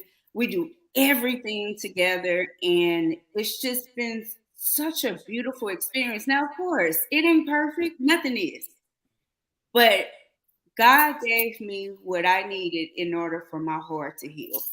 And that's the most Oh. beautiful thing ever. When I say I love this for you, Thank I you. didn't even know this. Okay. This is news to me. So I am excited, but I can I can I can just imagine the way that he is able to complement what you Mhm. have going on. Not completing, but being such the perfect complement to exactly what you need. So I love that. And again, ladies, like we want to let it down. Please let me let my guard down. Let me Exactly. not put up walls so high that I'm blocking my blessing. So Yeah. I love that for you. So Dominique is in the building. Dominique, I'm about to bring you into the studio. Hey, Dominique, go ahead and introduce yourself. Hey, hey, y'all. I'm Dominique Townsend. I am in Nashville, Tennessee. Clearly, I'm on a total different time frame of my brain cells. So, thank you for your grace and patience. Soft life. No, this is good. You are perfect timing, okay? Because Dominique is your soft life. I know looks a little different from the group because you are a wife and a mom of how many babies? 4. What do that soft life look like, girl? Please Let me talk to us tell about you that's soft life, and yes, it does look different. One of the things I had to do was reshape my definition of what soft life was, because I would beat myself up if I couldn't relax. When my relax was really just doing things according to what I defined for myself. So if there was a morning that didn't go right, I didn't tie in my value as a mom, a value as a person, because I came to work. I mean, came to drop them off at school late. And I used to back in the day, like, you got to be on time, excellence, all this other things. I was like, yeah, my mama could do that, but she was tired. She was stressed. But we knew she did her best. We didn't look at her differently, but she was very hard on herself if things fell short of what this perceived definition of excellence is. And so the soft life for me is just being comfortable with letting things go in a way that I can step back, look at it. What does this mean? Like this morning didn't work out. How can I support myself better? And do I care about them participating in 1,000 extracurricular activities because I need this one day this week to myself? And being a business owner as well, it's like those hours are not cut and dry as a business, and the frustration of having limited capacity in your day, and you're trying to cater to that, be excellent in that, serving your role as a wife and mom. The thing that I just did was just reshape, and I continue to reshape that definition of what the soft life is. Like, what does that mean for me? How am I taking care of myself? Am I defining this according to what I see that works for me, not because of someone else's definition of what they see as a soft life? And that's really helped me, and it continues to help me, because I'm in the redefining season. School's back in session, and now we're like, everything that worked didn't work last that it worked last year. This year it's like, okay, we got to do something different, because I care about my well-being more than I care about like what I need to do. When people say, "Girl, you need to do this," and it's like, no, that doesn't work for me. If I do this, then I'm Right. able to have a more grace, but also have the ability to take care of myself in a way that is much softer than. And then each stage is like, this is my level of soft now, but eventually I will get to that point where I can do the traditional relax, the traditional this, but being graceful in that journey of what that looks like. I love that. I think grace is like the theme of the week. It's Yeah. giving yourself enough grace to know even if your soft season doesn't look like someone else's, even if your soft season don't look like how you want it to look right Yeah. now, Hmm. still finding enough gratitude, giving yourself enough grace to know that you can redefine soft for yourself at any time. You have the power and the permission to be able to do that. And so I want to talk to one of the points that you made, Dominique, about really putting yourself first, because a part of the soft season is being a little selfish and not thinking that being selfish is like a sin or Mm-hmm. a crime. Mm-hmm. We know, like, when you're on, I was literally just flying a couple days ago, got my baby in my lap, and they come by and they say, if the what is it called? The That cabin. mask. Yeah, the cabin pressure changes, the mask drop, you got to put yours on first, before the Mm-hmm. babies. It's a matter of seconds. She made it very clear. You got a Mm-hmm. matter of seconds before you lose consciousness. I'm like, well, I never heard nobody say that, lady. Okay, well, Mm-hmm. don't scare me now. But you literally have to take care of yourself, or Mm-hmm. there is nobody to take care of the people who you love. So Yeah. often we are looking at our loved ones and we are putting them ahead of ourselves, but that's Mm-hmm. literally defeating the purpose. And I think it was the very first day of the summit when Precious talked about, if you love your children, you need to take care of their mother. Yes, Because she at the end made of a the good day, point on you that. can't Mm-hmm. love them so much. You can't love them more than you love yourself, because then who got them? Like, it doesn't make Right. sense. So I would love to know from each of you, how do you show yourself some love in this season? Like, what is your self-care practice? Again, it doesn't have to be I go to the spa every week. I wish, right? But what does your soft life look like? So Tiffany, I'll start with you, and then we'll go to Tawana and Dominique. Um, really experiencing a soft life for me is giving myself grace, just like you said. I think so often we beat ourselves up about certain things, especially when you're a business owner. You're always trying to be perfect in so many things. You're playing so many roles. You're doing this, you're doing that. And what happens is that we neglect ourselves in the process. And I just had to realize that I have the right to feel whatever I'm feeling at that time. And I'm also a person that doesn't take naps. Like, I will literally work day in and day out. Like, once I take something on, oh, that's it. Like, I am seeing it through until I have this thing where I don't stop until it's finished. Right? That is my thing. But I had to realize that I'm doing myself a disservice, and my mental a disservice by continuing to work and work and do all these things when you know you need a break. So the other day, I have a studio inside of my home as well, and I have my showroom and design house. I prefer to work at home. I get more done because it's less distractions. But I just decided I wanted to take a nap, and I actually did. Y'all, I can count on one hand how many times I've taken a nap in the last past 6 months. I literally have to talk myself through it. Like, you know what? It's okay to be tired. It's okay to take a break. And the biggest thing ever is I have learned to say no. No. No, I can't reschedule your consultation. No, I cannot reschedule your fitting because I have a right to have a life as well. And especially now that I'm getting married, I have to make time for him as well. I cannot be so busy that I'm neglecting my fiance. And then on top of this, y'all, we're planning this mega wedding, and it's just so much coming at me sometimes that it's overwhelming. But I have finally learned how to say no and how to give myself grace. And when I want to do something, I pick up and I do it Come because on. that's what I want to do because I've worked hard enough and I deserve it. Yes, yes. We are cheering you on, sis. Okay, that is, come on, nap. What you doing? You over there napping during the day? What's your soft life? Love looking like? So my I'll say this. Like, I had kids young. So my oldest I got pregnant with my oldest senior year in college. So had him at 22, and my husband and I pretty much hit the ground running. We got married a year later. Life started lifing, at that point, right? So it wasn't probably until I think I was approaching my 35th birthday, where I just kind of realized, like I'm tired of being my husband's wife and my kid's mama. Like, what Mhm. happened to me? Like, I had gained weight, and like I just wasn't dressing the same. I wasn't as fashionable as I was before. Like, and I was just like, I don't know who this person is. I don't know who this is. I want me back. So it was at that point when I just started making decisions to just choose myself again. I took my very first girls trip at the age of for my 35th birthday. My husband did not like that I was going to be spending my birthday away from the family, and I did it anyway.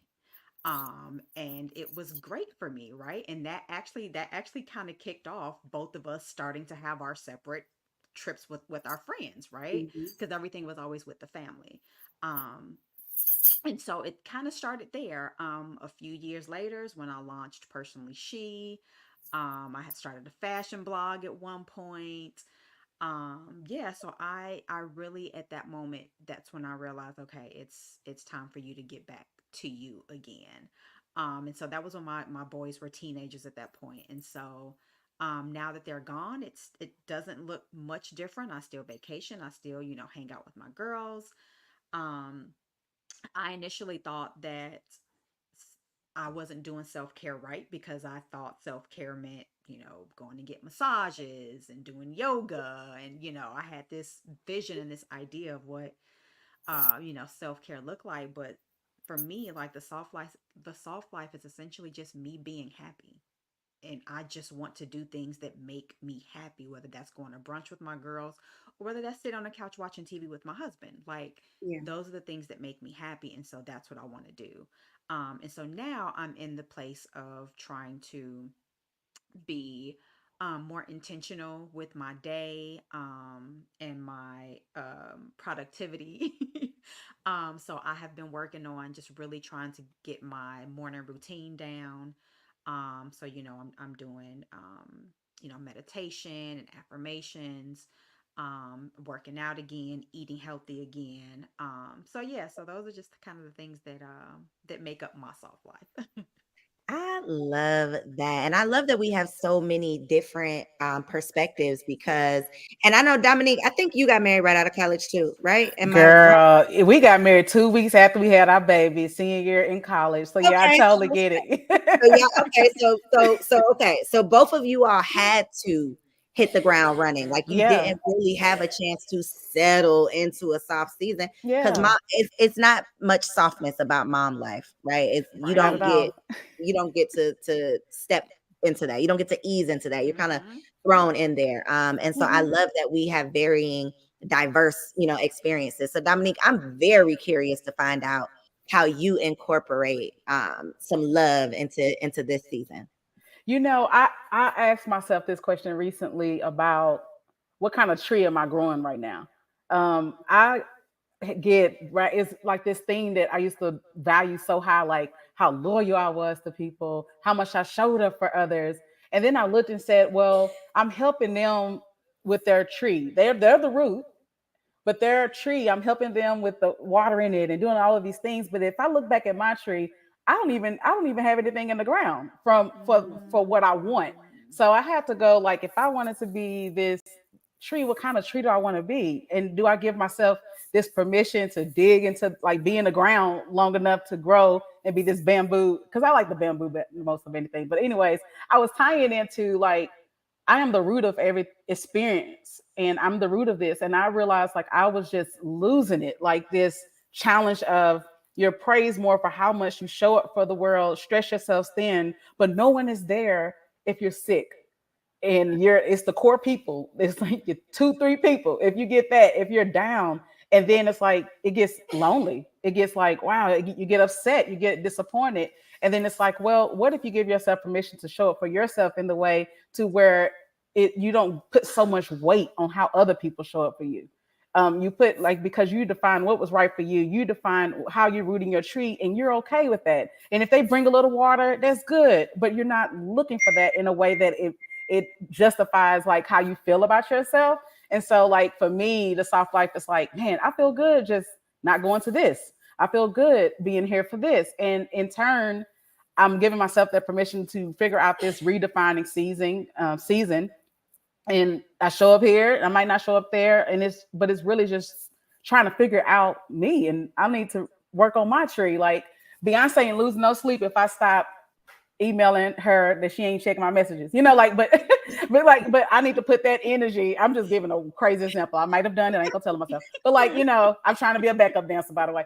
But yeah, I was like, but how much what energy can I give to myself to where I'm reaching out to me and checking in on me and defining that. And so now with this, like the soft season, I was like, dang, I don't want what how I used, like this old version that people are used to. I'm still that girl, still that person, there's still that woman, but I want it to look different. I want my tree to be this, and in order for this to be this, I have to put this time in it. I have to develop this routine. I have to be rooted in what the promise is, like, and understanding the word. And it's like, wow, it started with the person. It started with what they defined. It started with what they believed. And because of that belief, they got the fruit of what they believed and what they acted on. And it's like, I did the action heavy, but it wasn't, the belief was empty.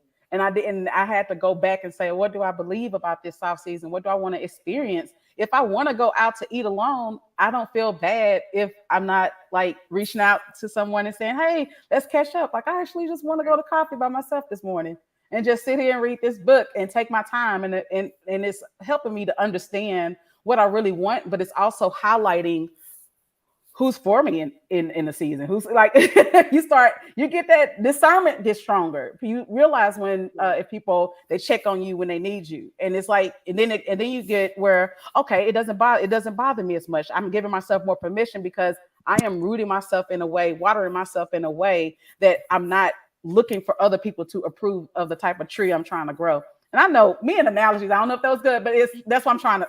No, that was real good. No, that was real good. But we're the root. We're the root. Everyone around us is seeing, okay, how am I providing this shade for my children to say, it's okay to do whatever you want to. It's okay to do this, but also take time for yourself. And they're literally seeing me do the opposite. Like, I can't do that if my tree can't even give. I want to shade my kids to in this covering of being comfortable to be themselves and do these things and redefine seasons, live a soft life. They can go hiking for all I care for a whole year and come back and go, go on RV. I don't know what you want to do. Maybe you want to pursue art. Maybe you want to still to be a coder. I want you to do whatever you want, but not at the cost of trying to satisfy other people, or if they're going to water your tree, like all of those things. It's like, that's where my soft season comes from. It's like making sure I'm protecting the root of me, so that way I can break and shift whatever that is for my children to see and not just hear from me. Right. Come on, analogies. Okay, we were all feeling that, like, yes, what's my tree doing? Right, girl. I was definitely over here thinking about my tree. Girl, and I want the bamboo. I need to go in the season for 5 years. I come out, but it's gonna be big. But when I pop out, when I pop out, you're gonna see me. But I'm over here building. I'm building underground, like I'm putting in the work. But that's so, I mean, that is so key. It's like you don't always want to be the person on the sideline cheering everybody else along, the water girl for everybody else. You making sure everybody else is good. You checking everybody else's temperature. You cheering them on, helping them win the game. Yeah. And you ain't even laced up your own shoes. You've never had the opportunity to experience a win. Your soft season is saying no to the things that no longer serve you and saying no to being the one that's always serving everybody else. Yeah. Exactly. I think what you said, Tawana, the soft life is me being happy. Like, if it don't be much simpler than that. Yeah, that's it. So it's funny because someone asked me, this was like on Clubhouse when Clubhouse was first jumping, and I don't even remember what the topic was. But they asked me, like, what do I want? And I was like, oh, well, I want to go here. They were like, no, that's what you want to do. What do you want? And I was like, oh, well, I want, she was like, no, that's what you want to have. What do you want? Like, and she straight pulled I'm not moving on until you answer this question. Like, so I had to sit there and think. And honestly, as I thought about all the answers I was giving her, all the things I was saying, it's all things that make me happy. And I was like, I just want to be happy. And she was like, ding, ding, ding. And I was like, well, that was easy. Right? It really is that simple. Yeah. Yeah. We just out here overthinking it, overworking ourselves for no reason, and then we wonder why we're not fulfilled. And and sometimes we're not fulfilled because we literally don't even know what we want. Literally. Right. That's it. And we try to be everything to everybody. Yeah, while trying to figure it out. Yeah. Right. And if I'm everything to everybody, then I'm nobody to myself. Yeah. You can put a little trophy on the wall, but it's not gonna serve you if you're down or when you get down. Yeah. So this is a challenge that I feel like a lot of people have too. Whether you are a mom, a wife, a business owner, all three, a caregiver, like so many of us have so many different roles, and we got lots of roles and not as much time. So I would love to know from you all, because you have so many different roles and responsibilities, what kind of time management tools or tips can you offer? Because I feel like a lot of people, that's their number one complaint is like, I want to live soft, but I ain't got no time. Like, Right. how can I afford to live soft? So how do you kind of manage your time so that you can live soft? And whoever wants to start can go. Well, I'll start. For me, it was actually learning how to delegate. When it comes to my business, I am a control freak. Not so much in relationships, I'm not that way, but when it comes to my business, because this has been my baby for so long, I don't have children. So my business has literally been my child. And my child is now 11 years old in Dallas, and I got a 20-year-old from when I started in the fashion industry, you know. So just kind of learning that it's okay for that kid to be at home by herself sometimes. Mhm. And just have somebody to check in and make sure that she's good. I really had to realize that, and that has been the hardest thing for me. I think the realization really did not come until my mother passed, and this has been very traumatic for me. You know, grief is something else. I'm just really beginning to start to feel like myself again. And I realized that the issue was that I was so busy building and running after the money, chasing the bag, you know, because there are so many things I wanted to do for her. And I wanted to buy her the car she wanted. I wanted to get her the home that she wanted. And then when she passed, I realized I spent all this time doing these things. But even though I spent time with her, there was more time that I could have spent. And what made me really realize that I needed to take the time out that I needed for self and for the people that I truly love, like making that time, not giving an excuse, actually making the time. When I, my mother passed, and I literally was like at the funeral, of course. And I had a client to text me and go off on me, even though she knew that I was burying my mother. And that's when it finally clicked. You do all this for all these people. You bend over backwards. You make concessions. You don't have a problem when they pay you late. But my mother passing, she told me it was an inconvenience for her. And I got it. My life completely changed after that. My point of view on things, the way I handle things, my policies got stricter. Everything changed. That is literally when I stopped working on the weekends, not doing it. I can't do it because why? I got to take care of me.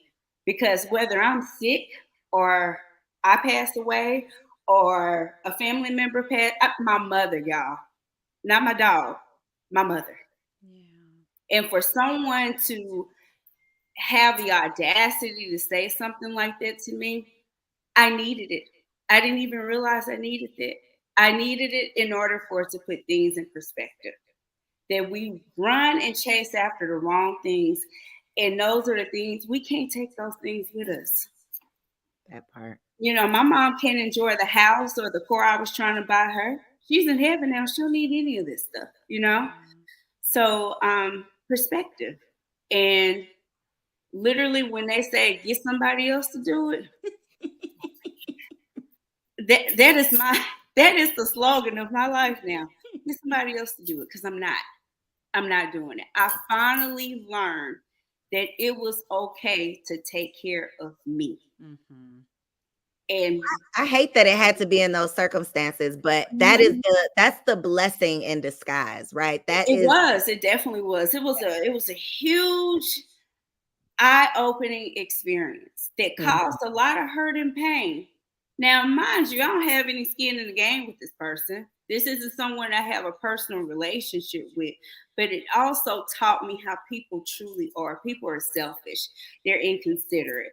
And if if it's not something that directly affects them, they don't give a damn about it.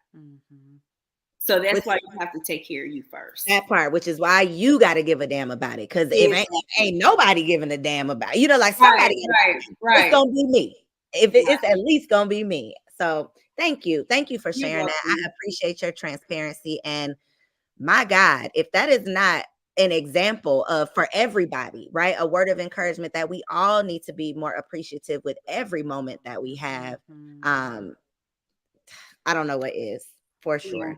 Dominique, Tawana, what y'all got for time management? For time management, I look at values management. Like, what are your core values, and what does that look like in terms of outcomes or a goal for the week? So for me, like, if it isn't this, I'm gonna say no to it. If it is if it doesn't align with authenticity, if it isn't fun, like honesty, I'm trying to think of the other ones. Authentic. If I can't be myself, I don't want to do it. Like, so that helps me determine what I focus on during the week and eliminate altogether. So it's like, no, I don't have time to be focusing on something where I feel any inkling of me has to shift from who I am. And so the core values help drive what I focus on for the week.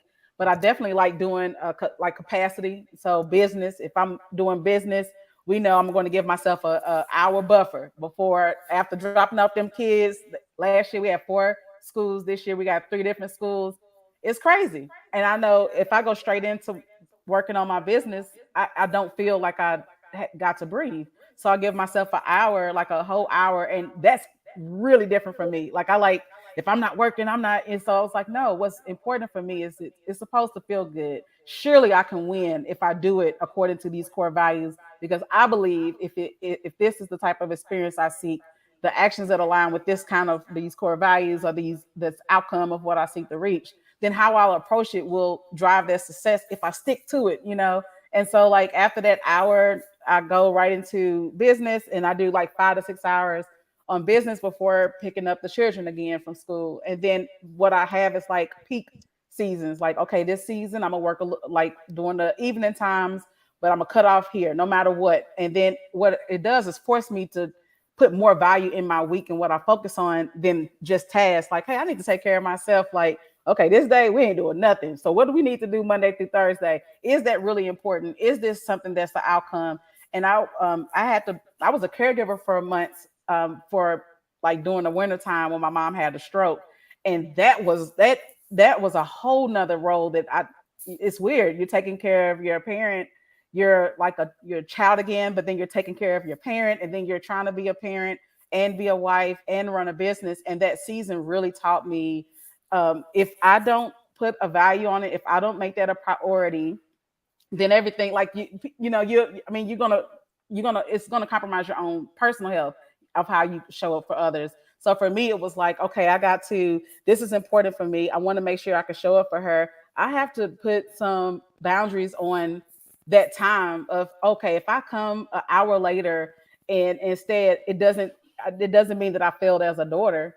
It was like, she's okay, she's in the right care, but I really need this extra hour just to sleep, like just to breathe, just to do that. And I was not giving myself permission to do that for months. And no one like saw that. And it was like, gosh, I'm in here masking so good that people are like hugging me, girl, you doing, how do you do it? And it's like, I need a hug. I need all kinds of stuff in this season. And I'm like, am I this good that people don't even see that have been the darkest mentally and the darkest emotionally, where I'm literally fighting just to say it's worth being here.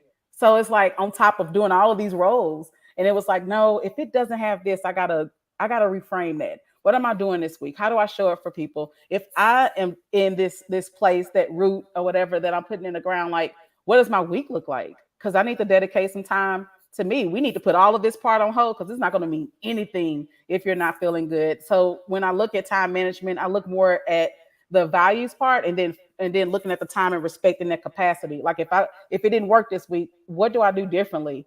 And how is this aligning it? Is it important to me? Does it tie into something that I believe in or what I want to accomplish? And making sure that I'm not tying in my personal value of what I think others would think of me and all of that stuff. Like, I really have to check myself. Like, you really need to work on work. You have to do these things with your family. You really need to take care of this for your personal life. But then if you don't show up to this event, what will people say? And it's like, is that a core value? No, it's not. it's I have to be willing to not be liked and disappointed. So to manage my time, I have to care about this part first and these core values first. And it's still a learning lesson. Like I will find myself going back into, I'm like, don't do this again, Dominique. Like you really need to focus on this right here. And it's okay. The right people will always be around. And the people who know you, like know you, they gonna be there, So that's the thing that has really, really helped me. Is like, what do I want to experience? What are the outcomes? If I'm important to me, I have to make sure that I'm showing up in a way that has a capacity or a limit. Like after this time, let me have a conversation with some people to say, hey, I need help. Hey, how do you support this? So that delegation, like that's very important as well, because it allows me to say, I can't go past this because I know it's going to impact my mental and my emotional well-being. And if I bring that home, like they don't say, they feel it, they feel that. And people often say like kids, they young, work hard, do it all that. I'm like, no, they know, because how they approach life in their adulthood is all shaped by that tender age. Like before they even turn 12, they already shaped how they should approach life, because they're looking at how you're treating yourself and what you're valuing. They see that. And so that's the part that keeps me real focused on, okay, this week we can't go over this. We got this. We need to do this. That nap, I am going to get that back incorporated. But instead of naps, I am sitting down, I'm reading a book, and I'm having fun reading the book. It's a self-help. I need to get to novels, but like I'm trying to, like that's really good for me, because it's like, dang, Dominic, you're really like learning how to incorporate some moments of relaxing. So I am doing that when I look into the time management, but really focusing on how does this align with, I connect dots with everything. So it's like, what's the vibe? What's my core values? Is this aligning with it? Hey, I got to say no to this. I know people are used to me showing up in a certain type of way. They just gonna have to be confused, like because I need to figure myself out first, and then I can go back out. And If I guess what? choose to, They're gonna be okay. they'll They're be gonna all be right. They're gonna be all life right. is gonna go on. Ain't nobody gonna die. The world is not gonna end. That's the crazy part. It's like we think so highly of ourselves that we really be thinking if That we don't ego. show up for that person, that their life is gonna end. Yeah. Like their world is just gonna collapse if little old me don't show up at their party. That ego, boy. So here I am drowning myself, because I'm trying to do something for somebody else that ain't even gonna think twice. Like you said, Beyonce don't know if I didn't check into this concert. She don't know that I wasn't at the Renaissance. She does not know. So we need to make sure we're not making decisions and basing how we spend our time off of what we think other people are going to think about us. So Tawana, close us out. You got you're the empty nester, OG wife up in here. So I know you got some tips, some tricks, some tools. What you got for time management? Child, I do not. I am the You worst. trying to figure that shit out. Oh, okay. Okay. It's a safe space. That's fine too. It's a safe space. Like, That's fine. listen, I ain't even finna fake the funk over here. So I'm neurodivergent. I'm ADHD. I'm all over the place. I hate structure. Like, We live in the same life. I call it organized chaos. It's like, I'm right. don't horrible. worry about where it's at. Don't worry about why I got these Don't worry tabs about it, open. sweetheart. Don't Don't worry worry about about it. So here's what works when I use it, and I'm consistent, right? it. So I have a very bad habit of underestimating how long it's going to take me to do something. So I will have a to-do list of like 7 things, and I only get through 2, and those 2 things literally take me all day, right? So I work in Pomodoros. That's really, really helpful for me. And if you're not familiar with that, it's essentially working for 25-minute increments, taking a 5-minute break, another 25 minutes, taking a 5-minute break, do 4 of those, then take a 15-minute break, etc. So those work really, really well for me. What's the name again? Pomodoros. Okay. Yeah, so look for like Pomodo. Pomodoro timers, and it'll like have it all set up for you. Okay. This cell phone of mine stays in my bedroom during the day because I'm a full-time entrepreneur. I work from home. So once I started doing that, I gave myself like a little break time to go, like, check notifications and check email and check DMs. And I was like, I'm gonna give myself 10 minutes on each thing, 10 minutes on one IG account, 10 minutes on the next IG account, 10 minutes on email. Y'all, when I started doing that, it was taking me like 3 to get through each one. And I was like, girl, you waste so much freaking time on your, like, that made me realize how much time I was wasting on my phone. So huge with like giving me some time back, right? Like just eliminating that was huge. with giving me some time back. So those are pretty much the things that work really, really well for me is Pomodoros, leaving my phone in my room. And then I try to, when I have a list of things to do, I try to make like the top three. Okay, these three. If you don't get anything beyond these two or three done, it's fine. But make these two or three your priority for the day, and then whatever don't get done is fine. You can move on to it tomorrow. But beyond that, one of the biggest things I want ladies to hear, um, and this goes a lot with what Dominique was saying, is let go of the definition you have of balance. There is no such thing in terms of how we think of it, because when we think of balance, we think of holding all the plates in the air at the same time, all the time, with all the things on all the different plates. Like, that's what balance means to us. So when people say, like, how do you balance?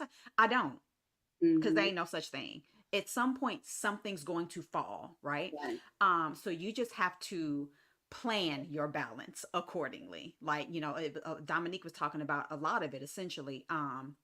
When I worked full time, the boys were at home, etc. Like, I knew, okay, on such and such days they have games. I have a late night at work, blah blah blah. I still need to work this business, so I need to figure out when I'm gonna get these orders out. I need to figure out when I'm gonna get these orders out, because the next few days I have something else going on.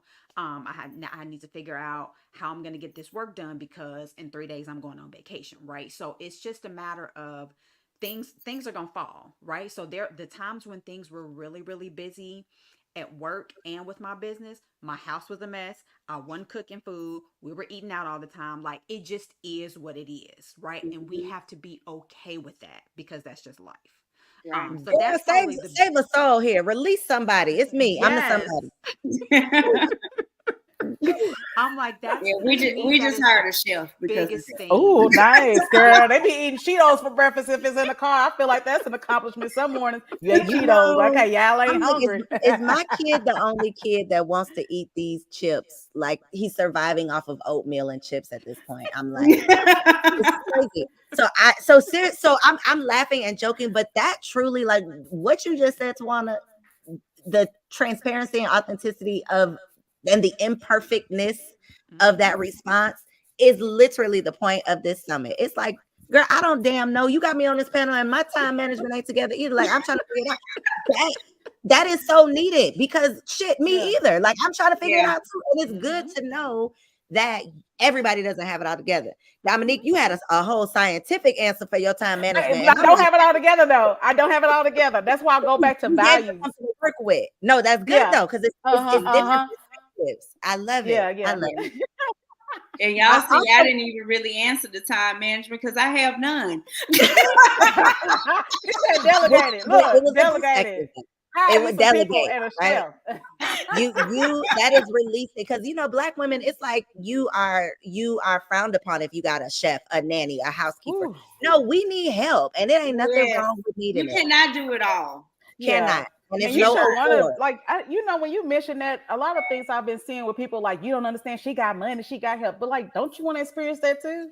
And don't you want your kids to experience that too? Well, that's a trust fund, baby. I would love for my kids to experience, or my grandkids. Like, can we release ourselves from being upset at the things that we really want? Like, it's like, nah, because you're not gonna get it as long as you're mad that somebody else got it. Yeah, like, no, I would want that too. Go get that $10 million so you can go build you a button warehouse. I don't care, like. Yeah, I wish I had $1 million I could have borrowed from my daddy. That goes right into that soft life. Right? But that is what we are working towards. We're working for it now. We're learning the hard way so that our kids can live a soft life. Yeah. That is the goal. So I would love for each of you to share your social media. I did not do a quick commercial break, but I did put on my personally sheet. I like that. Thank you. Okay, so Tawana, I'm gonna start with you. Give your website, social media, let them know where they can find you. Yeah. So on Instagram, TikTok, Threads, all social media platforms, personally she, SHE. That is the apparel and lifestyle products brand, and I've got on my Soft Life t-shirt now. I released the Soft Life collection last month. So definitely go check out personally she. Thank you. Tiffany, what about you? All right, guys. So you can follow me at Pink Lucy Official. If you need clothing that's one of a kind that everybody don't have on, we are not a Fashion Nova. We are not a Shein. We are a design house. So everything is one of a kind. I do have a ready to wear collection. So there's a myth that like everything is custom and like you got to wait all this time. No, we are manufacturing now. We have some really Beyonce approved pieces, perfect for the Renaissance concert. You know, my shameless plug. So, Pink Lucy Official. And then we have a sale going on right now because I have a lot of inventory. Like I doubled, tripled down on inventory, and there's some stuff that I need to get rid of to make some room. So shoppinklucy.com, shoppinklucy.com. You spend $100 or more, you get 50% off. Oh, hey, come on, 50. You know I love 50. Ain't even Black Friday. And if you need something custom, I look. Girl, okay. I even do. I have a bridal collection now as well. Let me go get these vows renewed. Hey, you call me because we got an excuse for a new dress. Dominique, tell them where to find you. Okay, y'all. Dominique Townsend, DOMONIQUE TOWNSEND, and my website is We Optimize Work. So I speak strategic, my brain, things like that. So it all ties. This is what I do for a living. Is really help people figure out approaches that align with reaching their goals through operations. So weoptimizework.com. Thank you so much for this information on the screen.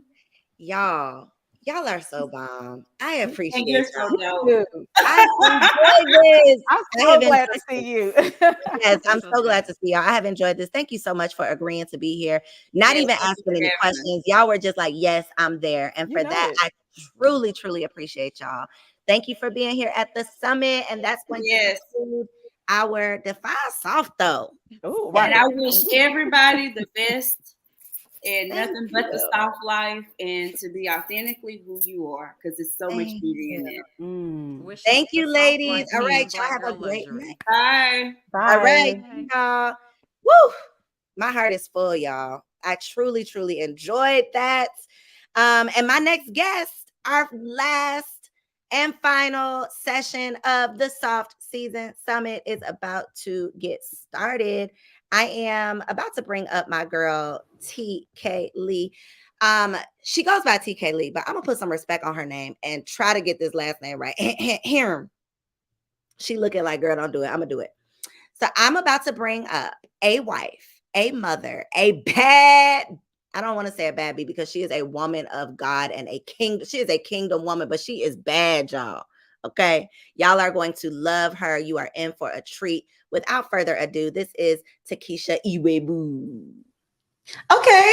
That was good. You did it. Hello, beautiful ladies. I am super excited to be here.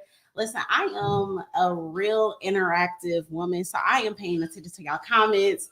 I'm going to be asking y'all to type number one. Look, let's do it already. Number one, if y'all are excited to be here just as much as I am, I don't think y'all can be more excited, okay?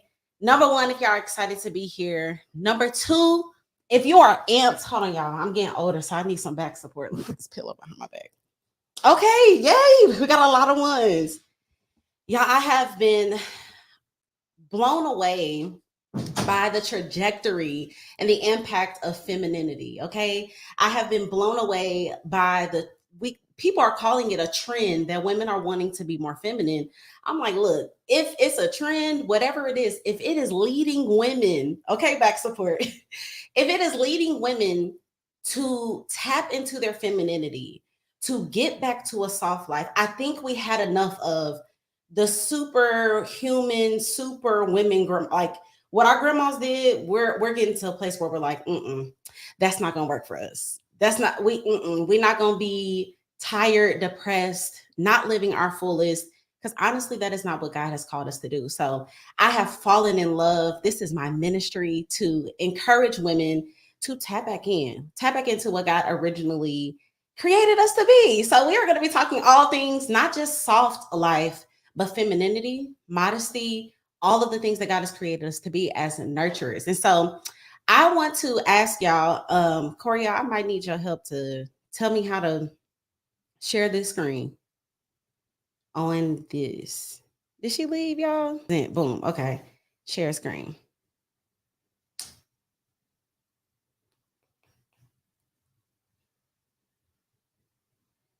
Am I supposed to share this entire screen? Y'all, I'm sorry. This is my first time using this thing. Okay, can y'all see my screen? Type number 2 if y'all are able to see what I am putting up right now. I'm about to put this all up. We're gonna get right into this.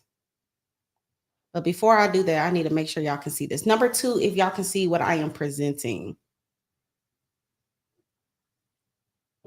Whatever I just pulled up, can y'all see that? I don't want to get excited and y'all don't know what's going on. Let me ask.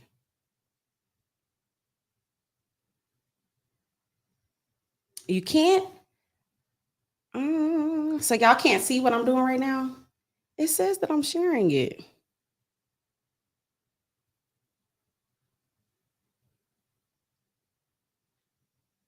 Hold on, y'all. I don't want to keep going. I mean, I could do it without. Okay, no, there's nothing.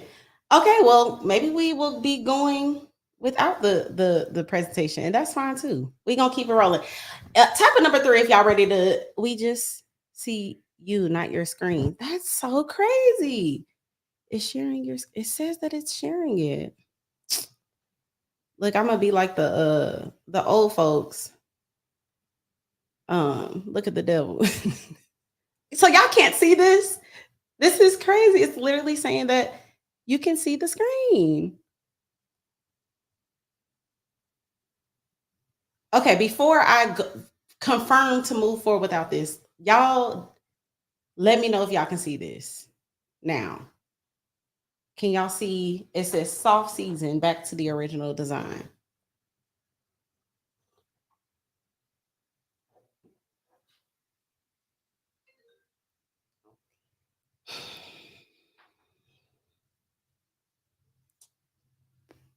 Still can't. That is so okay. Well, we're gonna get into it.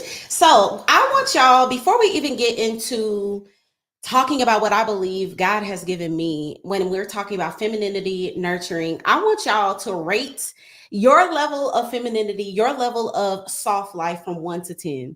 Your level of femininity. I think you have to email. She said I could just share the screen, Tiffany.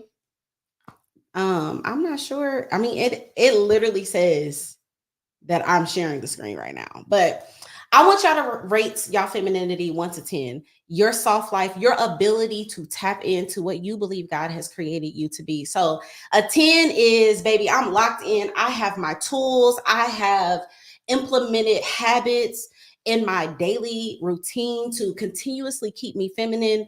1 is, baby, I'm not there. I don't really even know what that looks like. I've never seen it. Didn't work for the others. Okay, so maybe it's not just me. Okay, well, we're gonna move forward. Look, that's okay. Just make sure y'all don't get tired of looking at my face, okay? If y'all get tired, just look at the plants in the background. I try to make it cute for y'all. But I want y'all to rate yourselves. I sincerely want y'all to be interactive. I love what y'all are doing already. So on a piece of paper, or y'all can put it in the comments because this is a safe place, right? So 1 to 10. 10 is like, okay, we ready to go. 5 is like, I'm doing a little something. The lower end is like, sis, I need help. I am not excited about how I feel. Okay, 1.725, and that's fine. Look, in some seasons, I feel like I'm a 10. Baby, the next season, I'm a good 0.0, a negative 35, okay? So I wanted you to sit with yourself, because one of the things, especially when I got married, y'all, I thought that I was feminine. Femininity to me, thank you, Queen. Femininity to me, nurturing, the ability to tap into myself, I thought was just beauty. My mom is a pastor. I always knew dresses, skirts, makeup, earrings, jewelry. That's all I knew. And then I got married. And I asked my husband, I said, husband, I don't know if y'all be as bold as I am. But I simply asked him, oh, now it's popping up. Okay, let me not even confuse it. I said, okay, PK here too. So all we know is dresses and skirts. I said, husband, am I submissive? Am I feminine to you? Am I nurturing to you? Am I these traits? And y'all know what this man said? He said, he said, not at all. And as I went through this journey and being married, I realized that I wasn't even able to be present, to be the woman that he needed, to be the woman that I needed, to be the woman that anyone needed around me, because I didn't even know what femininity was. I didn't even know. Yeah, that's why I'm like, it popped up. I'm not sure what's happening, y'all. I really would love for y'all to see it because I really took my time on making it pretty. So I think I'm gonna just. No, you could do it. Do it again. I'll bring it up. Hold on one second.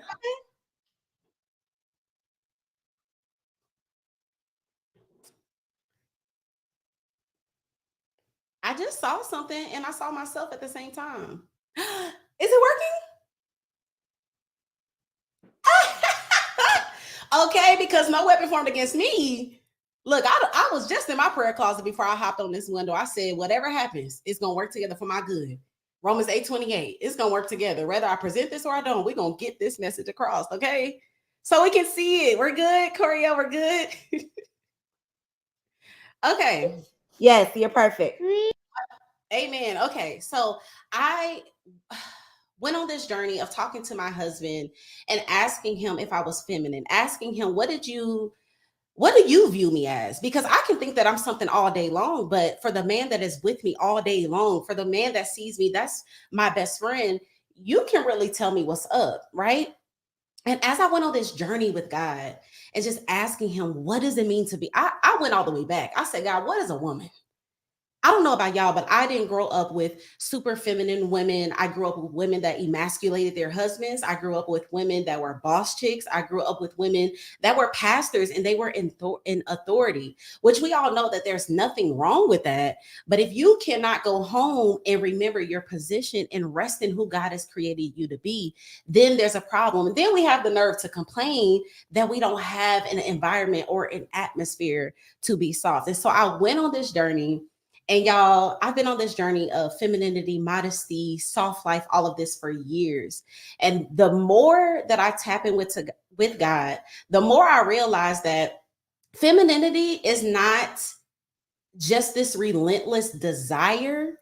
It's not just this thing in my spirit that I want to be. It's literally our superpower and our original design. And that's what I want to talk about today, y'all. Getting back to our original design. This is not something that is foreign to us.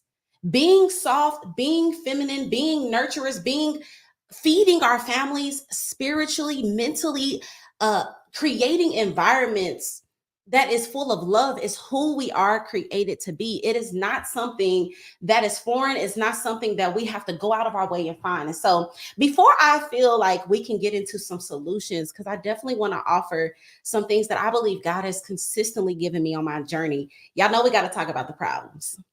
Y'all know we got to talk about the hiccups. Y'all know we got to discuss some of the things that I feel like gets in the way of us being feminine, us being soft. And so we're going to talk about a few of the problems. And one, and maybe y'all let me know if I'm alone. Y'all let me know, just type me too. One of the things I think is that we are actually unaware of what is actually hurting us and causing us to step out of our femininity, causing us to step out of our God-given design. We're not even aware of what that is. A lot of times social media and the internet wants to say, oh, it's because a man isn't being masculine and he isn't providing an environment for you to be soft. And although that's very much so true, there are other things that I think we do subconsciously, unaware, that is actually hurting our femininity. Also, I want to talk about how we might not even know how to tap back in to our God-given roles, because maybe we've never seen it. Maybe we don't even know what that looks like, because a lot of us, we are the blueprints. We looking for blueprints. Baby, you are that. Okay. Let me just release you from the desire of looking elsewhere. It is in you and you are the blueprint. Okay. And so I want to talk about 5 common habits that I believe hurts our femininity, that I believe hurts our ability to be soft, to be nurturous, to be who we are called to be. How many of y'all have ever gotten mad that you are a nurturer, that you are a pourer, that you give? Like, that's actually your gift, that you are a giver. Then you're like, okay, now I can't keep doing this. The cup is empty. The cup is dry. Well, one common habit is not saying no enough. We do not say no enough. And what happens is we say yes to so many different things. We say yes to helping our sister, watching the kids, to our husband, giving it up, throwing it back. Okay, wait. Y'all gotta let me know if I'm in a room, because I love the Lord, but I'm very much real. So y'all gotta let me know if I need to, be real cute with my words. Because are we gonna talk tonight? Or are we gonna talk tonight? I need to know what type of room I'm in. But we are trying to do everything. We're saying yes to everything, and then get the nerve to be mad that you are a poor. Why are you upset with who you are created to be? And we're gonna talk about how we can line these things up. Okay, so we're saying yes. I dare you to ask yourself, okay? I think I've fallen on two sides in this category. One, we're saying yes to so many things because we're trying to keep up. We're trying to stay up. Y'all know the boss chicks, baby, the girls are becoming millionaires overnight. And you like, Lord, when is my time? So I gotta hustle. I gotta breastfeed this baby, throw this thing back, and get on this computer and educate myself. I gotta do it. So that's one reason why we're saying yes. Sometimes we're saying yes because it's who we are, but we have misaligned, and we aren't full enough to even discern what is a good yes and what's a no. And something that the Lord dropped in my spirit today is that just because it's good doesn't mean it's God. Just because it feels right doesn't mean it's aligned, baby. One thing I think that the Lord is continuously telling the women of this age, everything, all these opportunities, somebody is releasing something all the time. That doesn't mean that it is for you, daughter. That doesn't mean that it's for you, woman of God. That doesn't mean that you are supposed to say that. Okay, number two, moving on to the next point. Number two, something that hurts your femininity is constantly multitasking. I need y'all to type a number 4. If y'all wash the dishes, do your kids' hair, clean up, and take the trash out. How many of us we like, okay, in order for me to get these things done, baby, I got to do about 45,000 million things. I got to do a bunch of things at one time. And this is answering the phone, texting all day, staying on social media. Y'all, I started to look up multitasking and how harmful it is for us. I'm like, now this can't be good. Yeah, I completed a week's of task in one day, but gosh, Lee, my brain is fried. Do y'all know that studies suggest that multitasking causes us to make more mistakes, retain less information, and it actually changes our brain permanently over time. Permanently over time. We mad that we forgetting stuff. I don't know about y'all, but I'm quick to lose a key. I'm quick to, where's my phone? Baby, what's the thing called when you get the iPhone and you make the noise? I'll be like, sound off the alarm. Brain everywhere because we're multitasking. Okay, I'm not alone. Okay, multitasking, carry the groceries in one trip. One trip, okay? We're not taking multiple trips. Number 3. And I want y'all, as I'm listing out these things, I want you to ask yourself, through a scale of 1 through 10, what's your level in these areas? Not asking for help. Y'all, I got married at 22. Me and my husband, the first time that we were intimate, I got pregnant. We got married 6 months, or engaged 6 months later, married a year later. I walked into 2 kids already. He had 2 children, 2 older children. I had a baby got pregnant the first time we were intimate. And then I had the nerve to get pregnant immediately again, right after my first child. And I remember my mom and my sisters coming over to my house. Like, if they gave me a call, they'd be like, hey, we're gonna come over, we want to see the babies. Y'all, I'm flying through the house, changing her diaper. Cause listen, I don't know about y'all, but I got a family that'll talk about you real good. You got the nerve. Are you gonna change your diaper?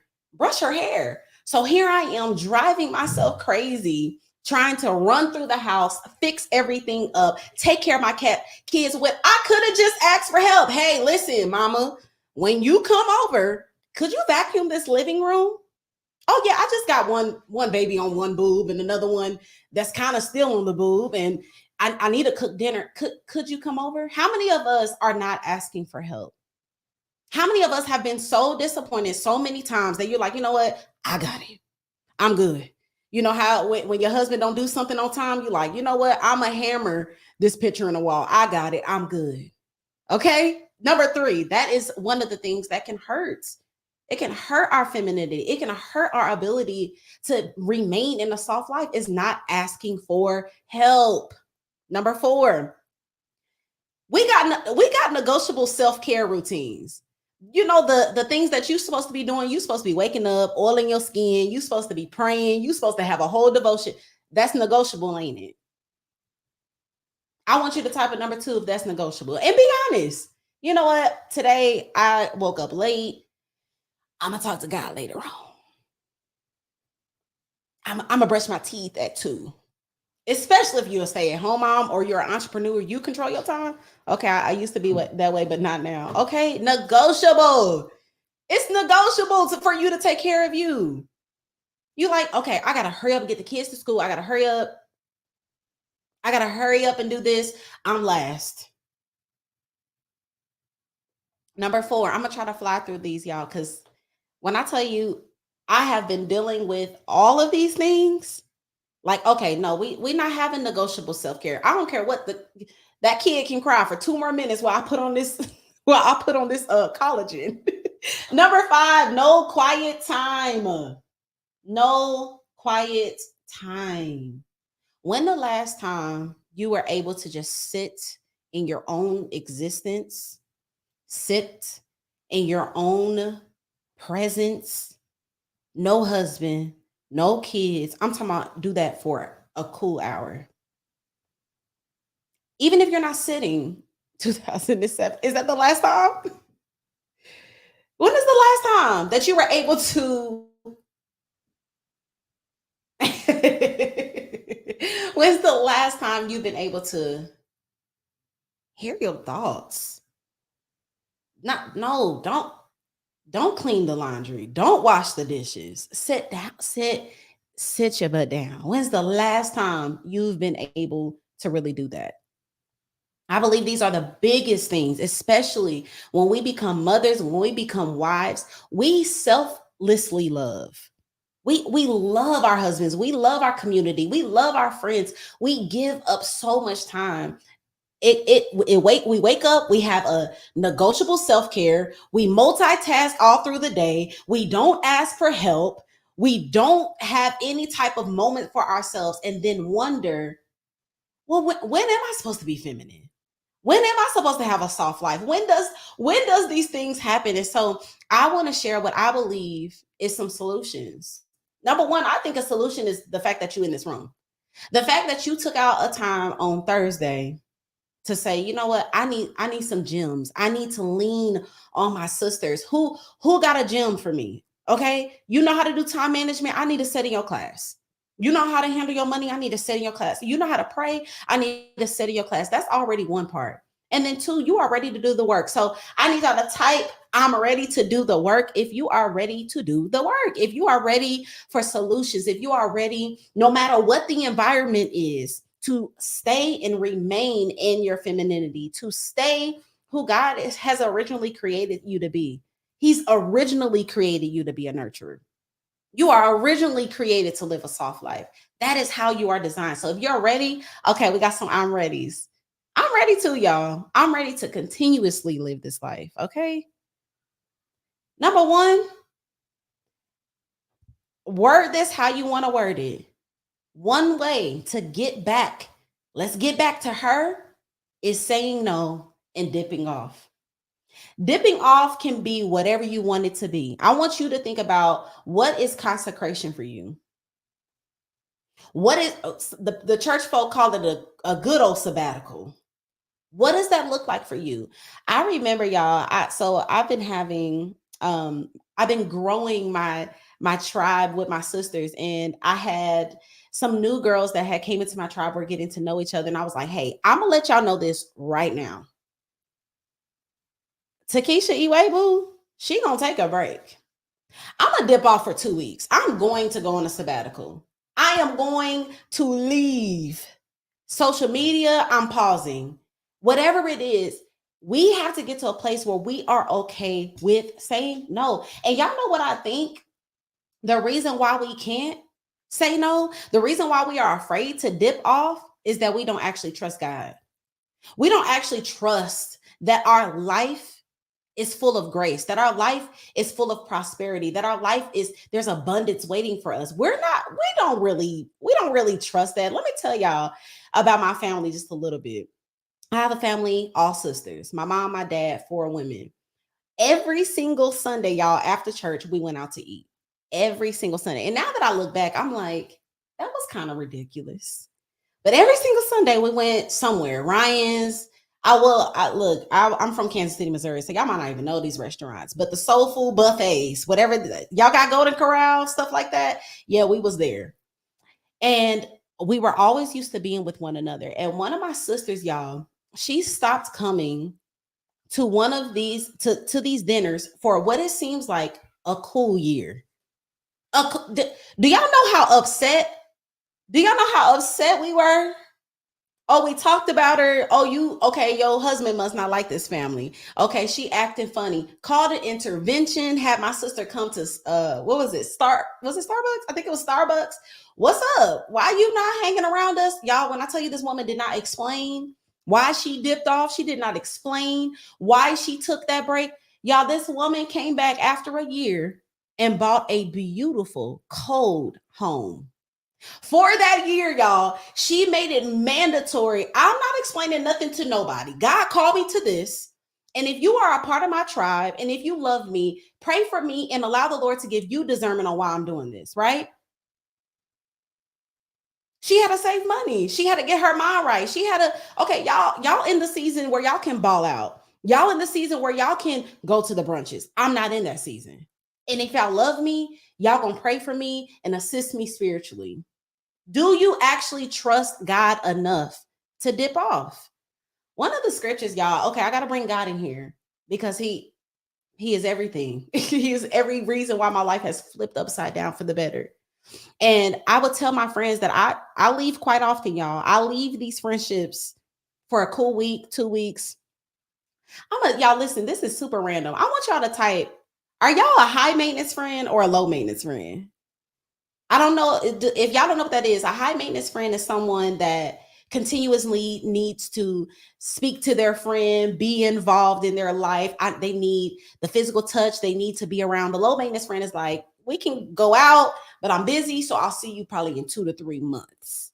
So I am the low maintenance friend.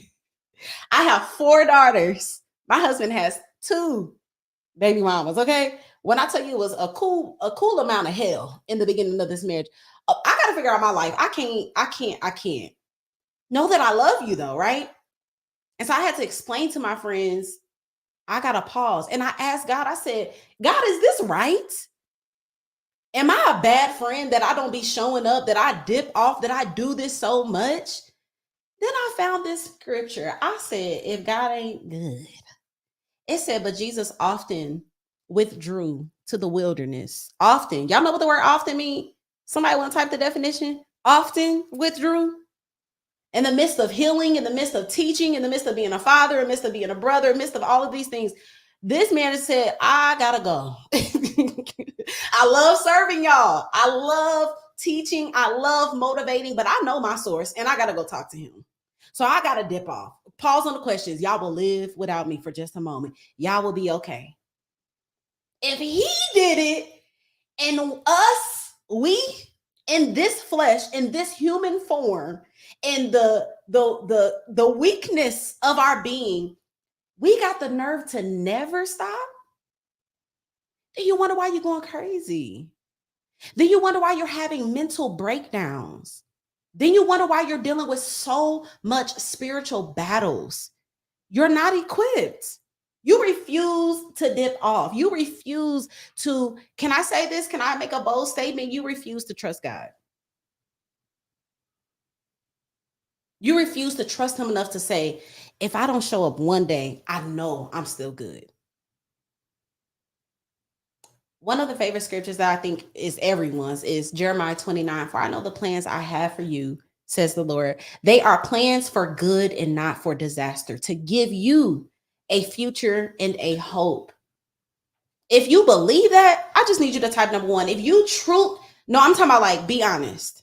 You truly believe that God's plan for your life is a future of hope, not for disaster.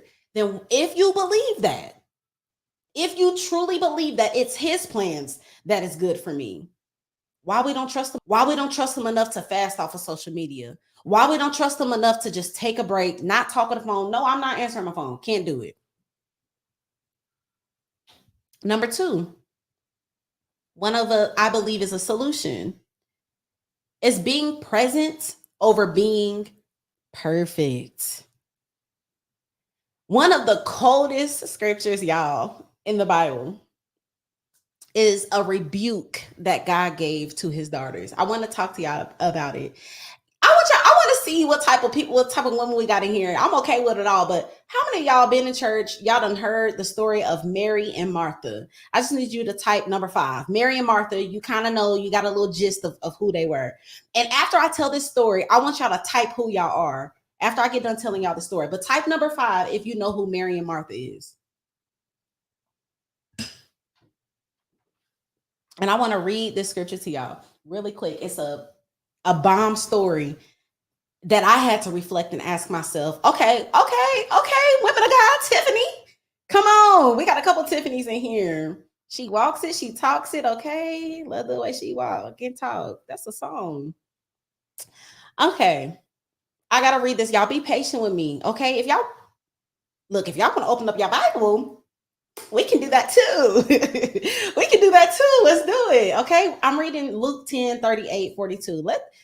I'm telling y'all, this gonna bless y'all. Listen, Luke 10, 38, 42. I didn't want to put the whole scripture up here because it's a little long, but I promise there's meat in this, okay? It says, before daybreak, the next morning, Jesus got up and went out to an isolated place to pray. There Jesus go again. There you go, leaving. She said, I already know I'm Martha. As Jesus and the disciples continued on their way to Jerusalem, they came to a certain village where a woman named Martha welcomed him into her home. Her sister Mary sat at the Lord's feet, listening to what he had taught. But Mary was distracted by the big dinner she was preparing. She came to Jesus and said, Lord, don't it kind of seem unfair that my sister is just sitting here while I do all the work? Tell her to come and help me. Look, I got to put it in this. Don't you see I'm over here doing this and she's sitting over here looking at you? Tell her to get up. Like, she need help. Tell her to come over here. And the Lord said, my dear Martha. Okay, listen to this rebuke, y'all. Jesus was cold. Look, the coldest. He said, my dear Martha, you are worried and upset over all these details. There is only one thing worth being concerned about, and Mary has discovered it. And it will not be taken away from her. Her desire to be present in this moment, I'm not taking it from her. But guess what I'm going to do to you? I'm going to rebuke you for, let me get this dinner together. Let me make sure the windows is clean. Let me make sure I vacuum, y'all. Who are you? Are you married? Are you able to have your family come over, have your friends come over, go out on a date and just be? Because I'm going to tell you, I definitely most time give Martha. I had me and my husband do marriage ministry together. So we always have couples over and different stuff like that. And I had cooked this whole taco bar. We had vegan beef and tilapia and just this whole presentation, y'all. The whole time wiping the counter, sweeping. My sister grabbed my arm and said, "Baby, come sit down." Presents over perfect. Who are y'all? Are y'all Martha? Are y'all so busy making sure all the details are perfect that you forgot to sit in that moment of that opportunity you prayed for? You begged God to get you on that stage. You begged God to give you that job. You begged God to give you that man. Now you refuse to have sex with him. Now you beg for the kids. Now they get on your nerves. You ain't rocking them and singing lullabies like you said. Now I gotta get from point A to point B. Checklist women. Okay, this is happening. This is happening. You can't even be present. I know that God is calling us to be present. It says it right here. You mad at her for working when I am actually pleased. I'm actually pleased with Mary's setting here. You got the solution in your face. You got the King of Kings in your face, ready to talk about whatever, ready to heal whatever, ready to tap into whatever. But you so worried about being perfect. Many times I felt like I have lost opportunities being out with my friends, being out with my man, mind everywhere, right? But God is calling us to be present in these moments. God is calling us to sit still. It don't gotta be perfect. My husband told me, even though we be having people coming over, he's like, "Oh, babe, who is looking at the blinds? Okay, who's about to come over and be like, you know what? I think I'm gonna go look inside of Takesha's toilet to make sure she cleaned it up." Being present. Number 3, asking for help. How many of y'all good at this? How many of y'all are willing to call a friend to say, "You know what, sis, I am having a rough week. My mind is going crazy. Can you please come pick up my kids?" Number 1 through 10, what's your level of ability to ask for help? What's your level of ability to say, "You know what, no, just like Coriel was talking in the panel, we be talking about Black women with the chefs. Baby, bring me the chef. Do you want to do my laundry?" I had a friend come over and she was like, "Hey, can I wash my cup out?" I said, "Why are you asking me that?" She said, "Because I know some women like, don't come in here and start cleaning." I said, "Baby, do you need the vacuum? You want Windex and the paper towels, newspaper? What do you prefer?" Ask for help. Y'all know one person. I just want y'all to guess when it comes to the Bible. I want y'all to guess. Put your thinking caps on. What is one woman that comes to your mind that people love to bring up as the epitome of the woman that we believe God is shaping us and forming us to be like? Think about it's t-shirts, it's cups, it's everyone. The who woman? I just want to see if somebody get it. What is the woman? The woman. There we go. We love to talk about the Proverbs 31 woman. And I'm going to tell y'all, I got such a bomb revelation just this week. Well, I think I got it a minute ago, but I was refreshed to it when I opened up my Bible. Y'all know what did they say Oprah? That too. But I was reading, y'all, Proverbs 31 woman was a chef. This woman was a real estate agent. I'm talking about like for real. She was selling items, making them from hand. One part of the Proverbs 30 woman was that she was prepared for the winter. How many of y'all prepared for the winter? How many of y'all, if winter came tomorrow, no stores were open, you were good? How many of y'all really like, no, I'm good. I got my scarves, my gloves, my socks, my boots, my snow. I don't think it snowed in Georgia, but let's say it did. Wherever you are at, let's say it snowed. Are you prepared? The Proverbs 31 woman is the woman we love to say that's who God approves of. But there was one scripture that stood out to me that I said, "Oh, y'all not talking about this part though. Y'all ain't talking about the fact that baby girl." Proverbs 31, I think this is the 15th verse, says, "She rises also while it is still night and gives food to her household." What that last part say? and assigns task to, am I loud? Y'all let me know, because let me bring it back down. Y'all love talking about this Proverbs 31 woman, and she had maids. Of course I can be a real estate agent and prepare for the snow if I got 10 women in my house. Of course I will probably be a bajillionaire if I had 30. Baby, what? Say it again, Dominique. Baby, the Proverbs 31 queen had the hired help, okay? She was smart and she was resourceful. I want y'all to ask y'all, do y'all deal with, I want to know, what is it that stops y'all from asking for help? Is it pride? Is it on some, I know for me, when I first had my kids, my babies, I have four daughters. When I first had my first baby girl, I was like, I'm supposed to have this together. I'm not supposed to be weak and depressed. And I come from a strong mom. I mean, she love my mama to death. I don't know if she watching this, but she was very much the girl. My grandma, y'all, my grandma had 24 kids. She very much reminded me of that. Girl, back in our day, we had 24 kids. We got the kids dressed. I was considered best dressed. I had this, we had that. And these new school women are struggling with 2. And I'm like, very much struggling with 2. Girl, 24 kids. That's my grandma, my mom's mom. My dad's mom had 19. Pride and shame. Come on. I dealt with pride. I'm supposed to have this together. The women on social media says I'm supposed to be an entrepreneur, get up at 2 a.m., sleep for 30 seconds, go to the gym, do Pilates, be a woman of God, throw this thing back, go to the studio. That's what they tell me, right? All the while, this woman that the people love to point out had maids. So we got to get to a point where we are okay. I got to the point, y'all. I had one of my, and it's not funny, but I had one of my probably deepest depression, suicidal moments. I was at Target right before I moved here.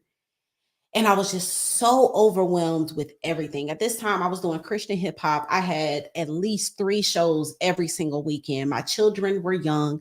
My daughter had alopecia. She lost 80% of her hair.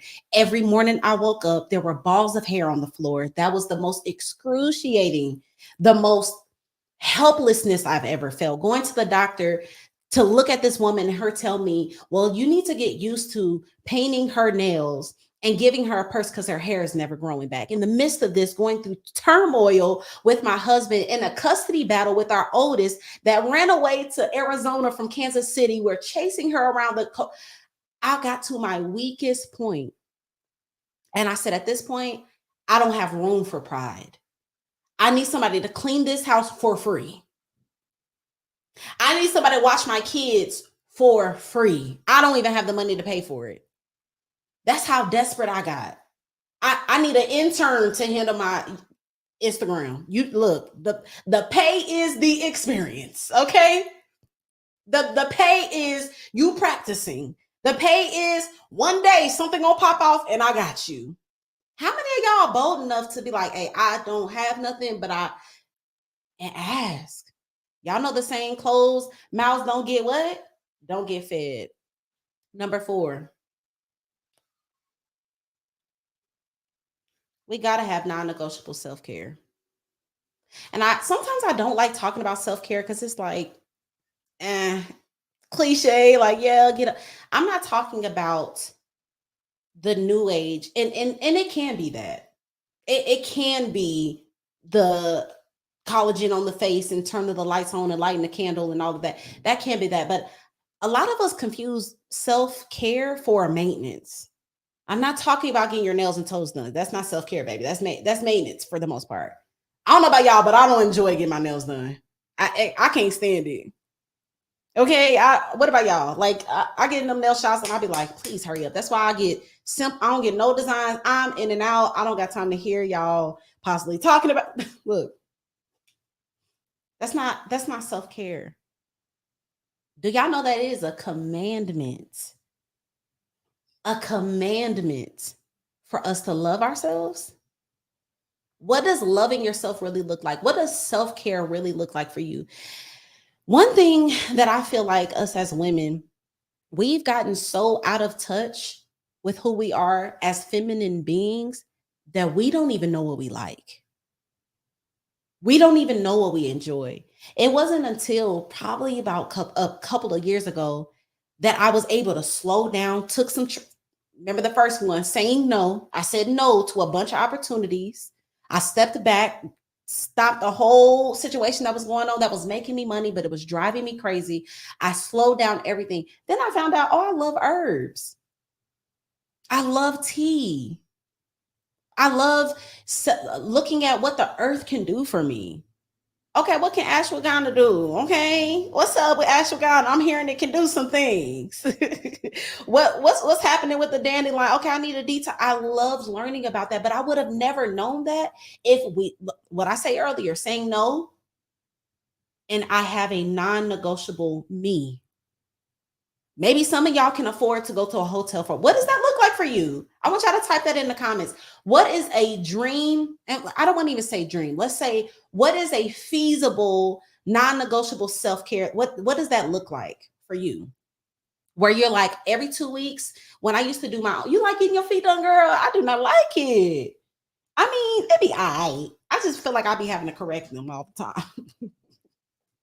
But what does that look like for you? When I used to do my feet, before I moved here to Atlanta, and I would have a whole moment where I would get my pedicure lamp and I would get my soul music playing. I would have my glass of wine and I would close. I always would tell my husband, tell them kids to not knock on this door. I need 3 hours. What does it look like for you to have a non-negotiable self-care day, self-care weekend? And something that I started to think it was corny because I'm quick to be like, if y'all haven't noticed, I am counterculture because culture has not worked for me. It might work for y'all. It don't work for me. I don't want the fast, scrambled life. I want the life that God has for me, getting back to the original design, right? But I said, what is self-care to you, God? He said, it's actually a commandment. If we are to love our neighbors unconditionally, if that's his commandment, to love your neighbor, right? And we're supposed to do that unconditionally and generously. Of course, we will have to love ourselves. Love your neighbor as yourself, right? Of course, we will have to know what that looks like. Do you know what it looks like to love yourself unconditionally? I like it. Okay, spa day, full body scrub. Ooh, because what is that? I ain't never had one of them. I like that. Playing my, I love, that's another thing, T Brown. That's another thing. I found out that I love classical music. Girl, I was like, my husband actually pointed out, he was like, what's this on the TV? It's so calming to me. And I love jazz too. Love jazz too. For me, a day at the Four Seasons Spa. Ruth, okay, I don't even know what that is. Look, oh, a restaurant. Okay, 2 glasses of, okay, period. 2. She said, let me be specific. Let me be real specific. Period. Yes. And getting to that place where this is not a vain thing. If God who created us made it a commandment, that means that he knows we are created for this. You are created to have a self-care day. You are created, and I'm putting this in new terms, okay? The new people, we just making what the word says, we just making it newer. And that's cool. I love it. Yes.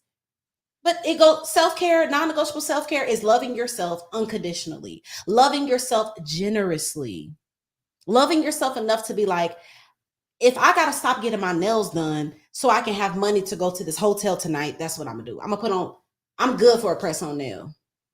I'm great for a cool little press-on nail. And the last one, if you haven't guessed, is in order to get back to who we are originally, in order to get back to her, we have to. It is a necessity. It is non-negotiable to connect to the source. Y'all know the iPhones that come with the manuals, the cars that come. I don't even know what the car thing that's in the thing. Y'all ever read any of those? Have y'all ever read y'all iPhone book? to see how you supposed to do this? Or do y'all find out on TikTok like me? Y'all ever read What Your Car Do? That book that's in that thing? Y'all ever open that up? Most of us haven't. And that's exactly how we are with ourselves. We haven't even talked to the creator, to the person that manufactured us, that created us. We don't even know who we are most times. You have just touched the tip of the iceberg, right? Of who you really are, of what you really desire, of what you're really called to, of what your next season can be, the next level of the discernment that you are asking for so that you can make better decisions. That comes with you connecting to the source. If you are the design, this whole thing is called getting back to the original design. If you are the design and he is the creator, of course you got to talk to the creator to know what the heck the design does.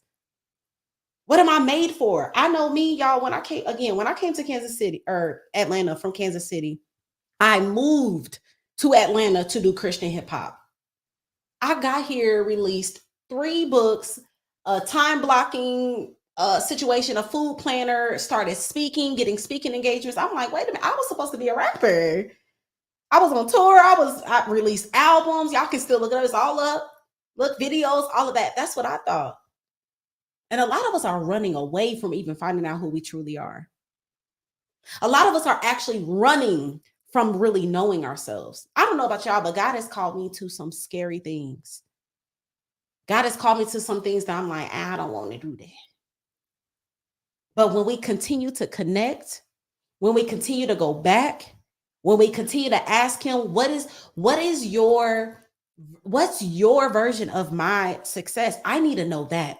I don't want my own. I want y'all to type a number 1 if y'all want the success that God has assigned you to, the abundance that God has assigned you to, the marriage that God has assigned you to, the family that God has assigned you to, the business that God has assigned you to. I'm going to share this vision with y'all, and then that's it. Number 1, if y'all want what God wants for you. If you're tired of creating what you think you are, your version, your success, I don't want it because it's stressful. I'm so fragile. I don't want to be it.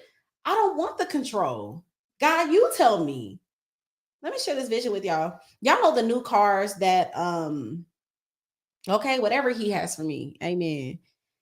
Y'all know the new cars that, as soon as a car is coming on the side of it, it blinks or it makes a little noise. You backing up into a spot, you 12,000 feet away, and it's talking about dip, dip. You're like, come on, test now. Why are you beeping and I'm 10 feet away from this now? Come on now, right? Well, the Lord gave me this vision. He said, people that are so used to driving their old cars won't even trust this trusted new experienced car that's actually better for them. You still turning around when you're supposed to just be looking at the screen on the thing. I know when I got my car, I was like, I'm still gonna double back. I'm still gonna look onto the left. I know you said it's here, but I need to see with my own eyes. Right? So we get in this new car that has all these things, still doing the old things. Meanwhile, the people that still have the old car wish they had the new things. They wish they had those alarms that would tell that a car is coming. That's the same thing when we are fasting, when we are praying, when we are connecting to the source. Those alarms will go off. You're doing too much. Stop. Stop what? Stop volunteering here. I don't know about y'all, but I want that. I want the alarms. I want the sound to go off while I'm 10,000 feet away before I get in this full-blown friendship with this girl that's a whole fill in the blank. Please sound the alarm. God's saying, I want that for my daughters. I want them to sit in their seat. So I think some cars driving on their own now. So let's get in the car that drives us. Sit in the passenger seat. The alarm will go off. Okay, cool. I need to go this way. The alarm's going off. Oh, don't go in that business. Oh, not this friendship. Oh, need to sleep. Oh, that's what it's like to connect to the source. That's what it's like to get back to her. One thing that I want to encourage every single woman, And I feel like a lot of us, I don't know, maybe I'm the only one. Y'all type number 2 if y'all connect with this. But in the past, I have gotten angry of who I was. I got angry for loving so deep, so rich, so full. I got angry for giving and pouring. I got angry. Like, God, these people out here just taking. They be ready for their cup. Pouring me, Takesha. Well, baby, what about mine? I got angry, even grew cold. I'm cold on friendships. I'm tired of these one-sided relationships. I'm tired of caring more. I'm tired of pulling up the most. Then I'm depressed. I could disappear for a year. Nobody calls me. I am upset at that. I want to release any woman that is dealing with that because number one, you are created to pour. You're a nurturer. There's nothing you can stop by being a nurturer. There's nothing you cannot cut that off. I don't care how cold you think you're gonna get. I don't care how you think you about to stop that. As soon as you fall in love again, as soon as you find that friend again, you're created to pour. So I had to look up the definition of a nurturer. It is the process of caring for and encouraging the growth and development of someone or something. You are created to encourage growth in your friendship. You are created to encourage growth in your work environment. You are created for it. And so I'm snatching back, look, right now, spiritually, the lie that you're doing too much, the lie that told you to take you back. That's what you're created to do. The problem is you're not connected to the source to fill your cup back up. You're not connecting back so that you can continuously to pour. You trying to get validation and your return from people, and it's supposed to be from God. You're created to be a nurturer. You're created to pour. Then you go back to God. You fill that cup up. He overwhelms our cup, not the man. Let me pop that bubble as well for the women that's looking for the happiness in the husband. He's not the pour in your cup. That's God. I talk to women all the time. How do I submit to a man that I don't think is worthy enough? You're supposed to be diligent and do your work unto God, not people. We got to get confident in knowing God got us. If I pour into you, he's pouring back. He's pouring back. If I pour out all of my energy all day, but I can't receive, I can't get that cup full if I don't go tap in. Number 2, you are a daughter of God. You belong to a royal family and you have access to the all-knowing Father. You have the access. Claim your royalty. You are feminine. You are created to be that. Do not let the enemy or this world try to rob you of who you are created to be. Pour, sis. But just make sure you go get that cup filled right on back up by God. And so that's it, y'all. Go back to the source. If y'all didn't get nothing. That is the whole thing. I hope I wasn't over my time, y'all. Girl, we could have listened to you for another hour. Bomb.com. Show her some love in the chat. Drop some emojis. Let her know how appreciative we are of this word. We could not have ended this summit on a better note than with this little sermon that you just showed up with, sis. Okay. We needed it. I think that it was the perfect way to culminate this entire experience and really confirm for people that you have the right. This is your birthright to step into your soft season. You don't just deserve it. Like it is yours. It is yours without you doing another thing, without you showing up as anybody outside of who you naturally are right now today. You deserve it. And so I appreciate you for being here. I would love if you could share your social media so that we can continue to follow you. Please let the people know where they can find you on Instagram because I know they want to stay connected. Yes, ma'am. Y'all can find me everywhere at TK Lee. Y'all can also follow me and my husband. If y'all tap into my personal page, you will see me and my husband talk all things relationships and just femininity on my side, loving that I have the ability to submit, loving the ability that I am a nurturer. So if you want some of this, if you want to spread and become contagious of getting back to who we originally are, y'all make sure y'all follow me. I got a whole YouTube. I'm going live all the time. I'm always sending encouraging messages to keep the daughters of God in this generation soft. It is who we are. Like Coriel said, it's not a desire. It's who we are created to be. Come on, took us to the altar.